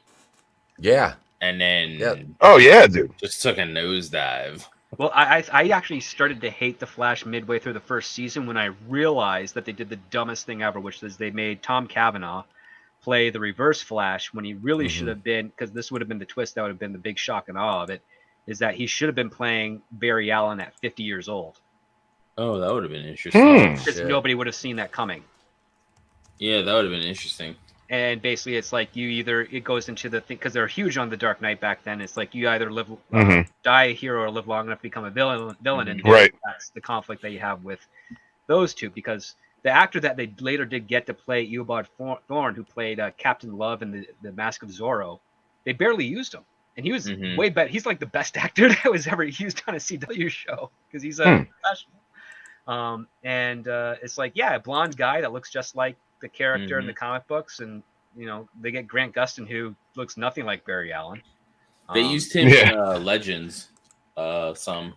Oh, I'm pretty sure they used him on a couple of things, but his schedule was, because he was doing other TV at the time, and his schedule was pretty open because they're just across the lot. Yeah. And it's like, no, we'll stick with Tom Cavanaugh, who's a great actor, but then he fell into the pit of movie acting or stage acting, where you just whisper your lines as opposed to projecting them. Right. Like nobody talks in whispers, and if they do, they're basically like a battered housewife or something. I really, there was a lot of hope for the Arrowverse when it first started. I really enjoyed that. And considering the fact that you have Green Arrow, who is kind of an old school lefty, and they're too afraid to have actually made him that way, yet they have all these like subtle hints in the other shows and in later seasons about social justice politics. And here I'm thinking, it's like, you got Green Arrow, who'd be the perfect lens for that. And on top of that, a safer lens for it, because he's coming at it from 2 different angles, so you can actually have a good science fiction discussion on the moral implications of what those issues are. But instead, they're like, no, we'll just keep him Batman-y, and we'll take this character that was like a one-off in one of the comics, and then we'll make her the love interest because chemistry. And they literally made him Batman because they made him Ra's al Ghul at a point. Like, they literally made him Batman. Like, they did. The whole 3rd season, right? Was basically, we're gonna do the Demon's Head storyline, and then they had to reshoot the latter half of it because the fans figured out exactly that they were going to introduce the Lazarus Pit, and they didn't want to do that. I saw the first costume test for Arrow before they cast Stephen Amell, and it was basically Batman Begins body armor, kind of hobbled together and painted green. Wow. And then they decided, no, we'll just go with a leather jacket. Jeez. I got to meet Stephen Amell and John Barrowman. He's a cool guy. Yeah, he's way too humble for being an actor. Yep, definitely. I say that's got to be a rarity with those guys. Well, it's also Canadianism too. Like, that's the other part too. Because in Canada, one of the things we're told about if you're going into like screenwriter or acting is like, if you want to be a successful screenwriter in Canada, you got to leave. And if you want to hide from being a successful screenwriter, just move to Canada, because they'll never know. You're doing screenwriter or actor. They'll never know. It's just the nature of the game. So if you are ever lucky enough where you kind of break out and gain a little bit of popularity, number one, the studios love that because they think they can pay you in Canadian dollars, and we always say no, unless the Canadian dollar is way more valuable than the US dollar. There was a time actually in 2000, I think it's 2009. Yeah, the Canadian dollar for a month was better than the US dollar. All the talent, even myself, is like, you're gonna pay us in Canadian. And like, no, it's too expensive. It's just like it's $1.04 American for every Canadian dollar. And it was only like that for like a month, and then it became par for a while. And it was pretty funny about that time, scaring all those execs. But like that's just the nature of the beast when it comes to those types of shows. Hopefully they will be dying soon, because when one of the biggest studios in the world says, we're going to focus more on quality instead of quantity, that's basically saying, like, if you don't measure up, you're out. And that leaves openings for me, because I've never had a problem with people saying you don't measure up. It's more like, we'd hire you, but we kind of really need to have some more diversity in the room. Oh, motherfucker. And you're like, damn it. like, I thought you guys liked making money. It's like, oh no, we do make money off of that. And then you find out it's through like ESG and a couple other private grants. So, but with those things being rejected, hopefully it'll return a bit more of a competitive, greedy nature, which I like, because there's a lot of fun in that. Yeah, I don't give two shits about diversity. Just make some good fucking entertainment that I want to watch. That's all I want. Oh yeah, like I pitched a Vixen, the Mary Jouy McCabe character, years ago, and I got one stage in and crickets. Basically, it's like, wow, yeah, I'm writing for you a show of a character that hits every single box that you want, and you don't want to move on it. And why is that? And I'd never got an answer, but I could probably imagine. I could probably imagine why. It's because you're writing it. That's why. Yep. Yeah. Well, Script Doctor, if you're ready to use my face and a pseudonym name, you're more than welcome to. Okay. Just use my picture and say your name is Muhammad, and you should be able to get a lot of jobs. I identify as Muhammad. and I was hoping Walton didn't drop out. Horny Alf retweeted this. This is what he made for Monday Night Show. This is when Walton has finally had enough of all the short jokes. Oh man. I was more pissed off that I had to be Sammy fucking Zayn. He's a commie. I know, right?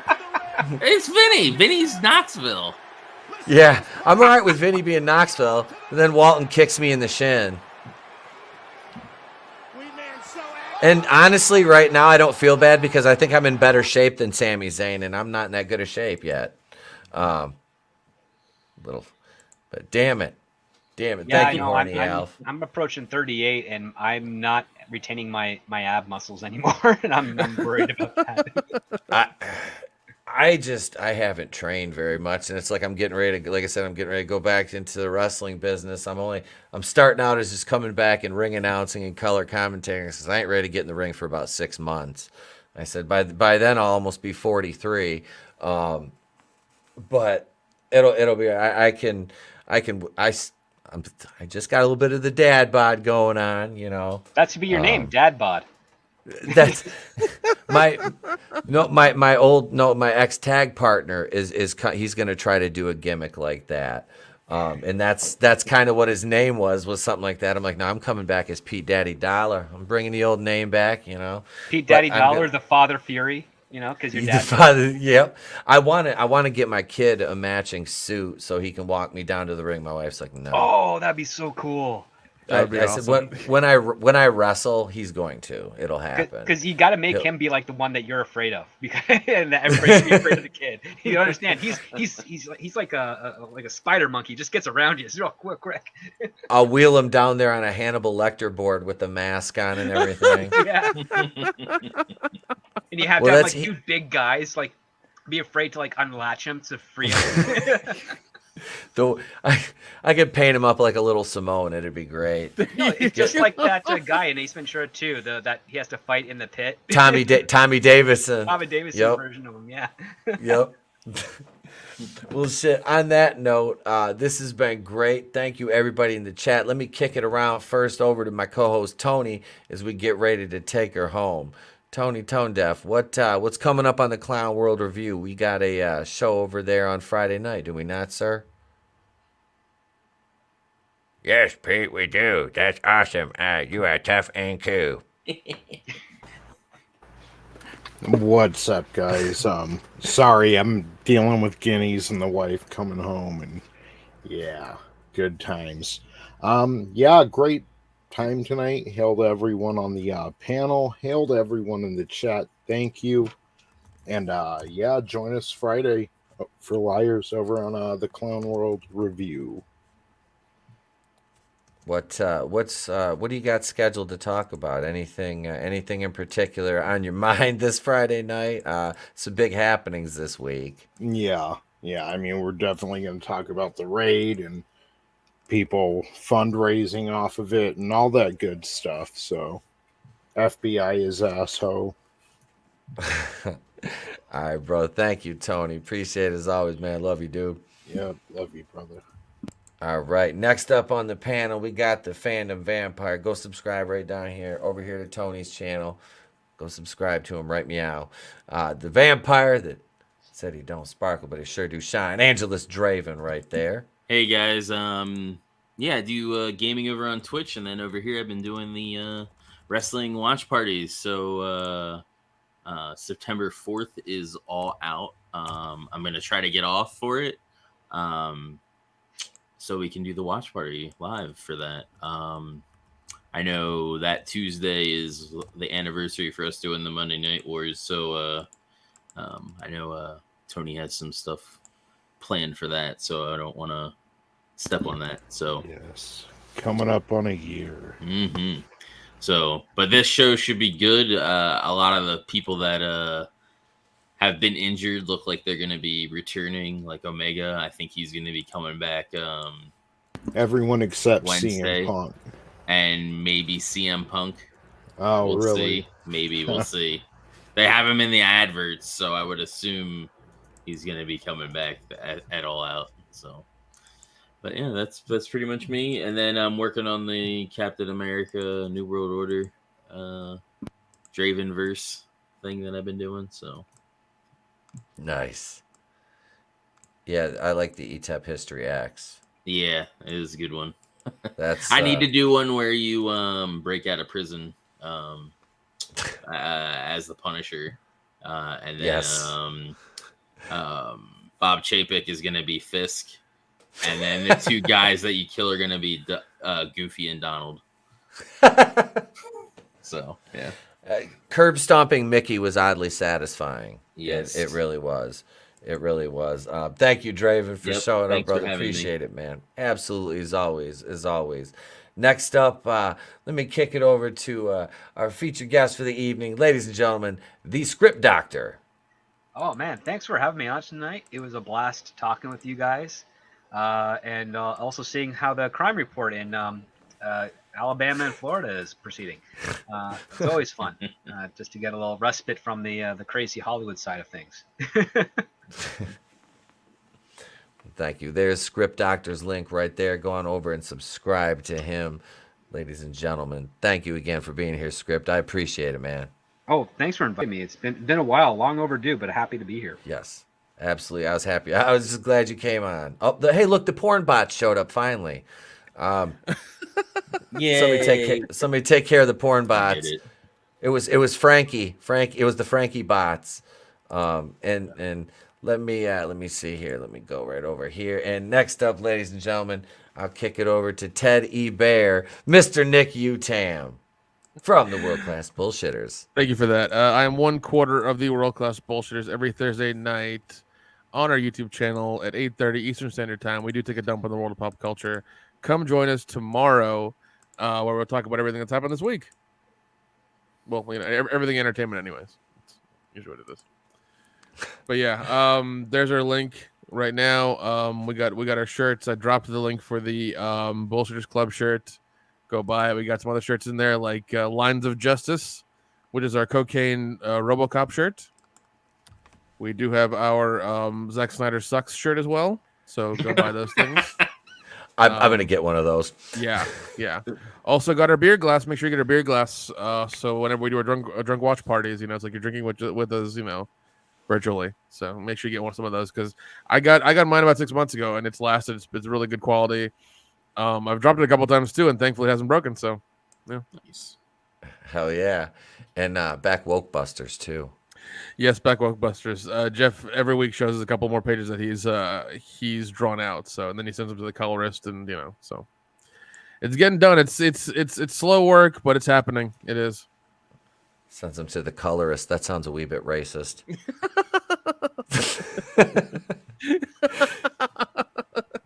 The person that adds color? I don't know. That sounds even worse. Right? It's the diversity coordinator. Thank you for being here, Nick. I appreciate it, brother. Yeah, no problem. Absolutely, man. And he came back just for an outro, ladies and gentlemen. I did. Let me kick it over to my fellow rogue, author Stephen Walton. Everybody, remember to support your independent creators out there. It's very important. Please subscribe to Tony Tone-Deaf up there and Angela Straven. Check out Script Doctor on Midnight's Edge, one of the best channels out there. And Nick, thank you so much for entertaining me for the last 5 years. You and your whole crew love the world-class bullshitters. Guys, make sure share out links to all your independent creators that have got comic books out there, novelists, whatever it is, YouTube channels. It's very important that we have our voices heard. Much appreciate all you guys. Make sure that you hit the notification bell for Eats Up Cooing and the place to be reviews, and I'll be back in 2 weeks making some noise and causing some trouble. I am author Stephen Walton, the fandom menace historian, your historian, born in the chats of world-class bullshitters with my brothers and sisters fighting for our modern mythologies. Wash your hands, wash your ass, be good to each other, yet suffer no fools. Peace. Well, thank you, Stephen. Thank you for coming and hanging out, man. Love you, brothers. Love you, man. Know you was on the road, so hey, thank everybody in the chat. Frankie knows.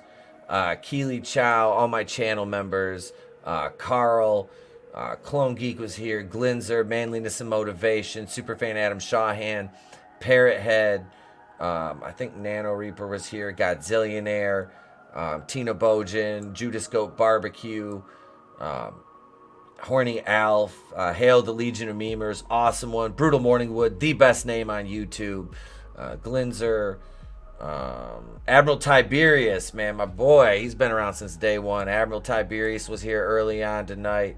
Another monster. Let's see, I'm scrolling up here. Thank you guys and gals. Clone Geek, I think I said. Brightest Day, another channel member. Yeah, thank you each and every one. I appreciate you guys. So what have I got going on? I'm working on my Russian alter ego, Yuri Grabovich. In light of recent events at Mar-a-Lago, he will be coming back with a news report from the Communist United News Transmission Service, CUNTS. That will be out Friday for viewing, your pleasure. And also, I'll be on This Week in BS over on Justin Proper's channel tomorrow night at, I think, 7 Eastern. And Friday night, I got to take off. It's family time. So I'll be just chilling with the family, probably playing board games and stuff. And yeah, people still do that. And Jumanji's my favorite, by the way. And Saturday night, not sure if we're going to do Saturday night's main event this week. Our realtors we closed on our old house today. We sold that. So that's done and over. And they want to take us out to dinner because, well, let's face it, they just sold us a house and then sold our old house. So they're going to take us out to dinner. And they're great people, so they'll be cool. So we're going to hang out with them. So I'm not sure, depending on what we do, if I'll be around for Saturday night's main event. But a week full of videos next week. Big shout out to Good Stuff Comics Gator, my editor. Thank you, brother. I appreciate the work you've been putting in on the videos, making them look nice and pretty. Check out my interview with Jennifer Thomas, the owner of Women on Fire Wrestling and SessionGirls.com. Link to that's always in the description to the video. We sat down and talked for an hour, and I will be hanging out with her and Tony Tone-Deaf when I go to Vegas in October. So yeah, that's going to be fun. And just thank you everybody for hanging out tonight. We appreciate you, each and every one. You guys and gals absolutely rock. I do appreciate it. Your time is an irreplaceable commodity, and you chose to spend it this evening here with us. And for that, I do greatly appreciate you, each and every one. I'm Infinitale Chronicles, the place to be reviews. We have been here with all yous. If we don't see you, have a great day, a pleasant tomorrow. We'll catch you on the next one. Get your own. Take that, you bitch! No! What the hell? How'd you like that? Hey, joke's on you. I have hepatitis.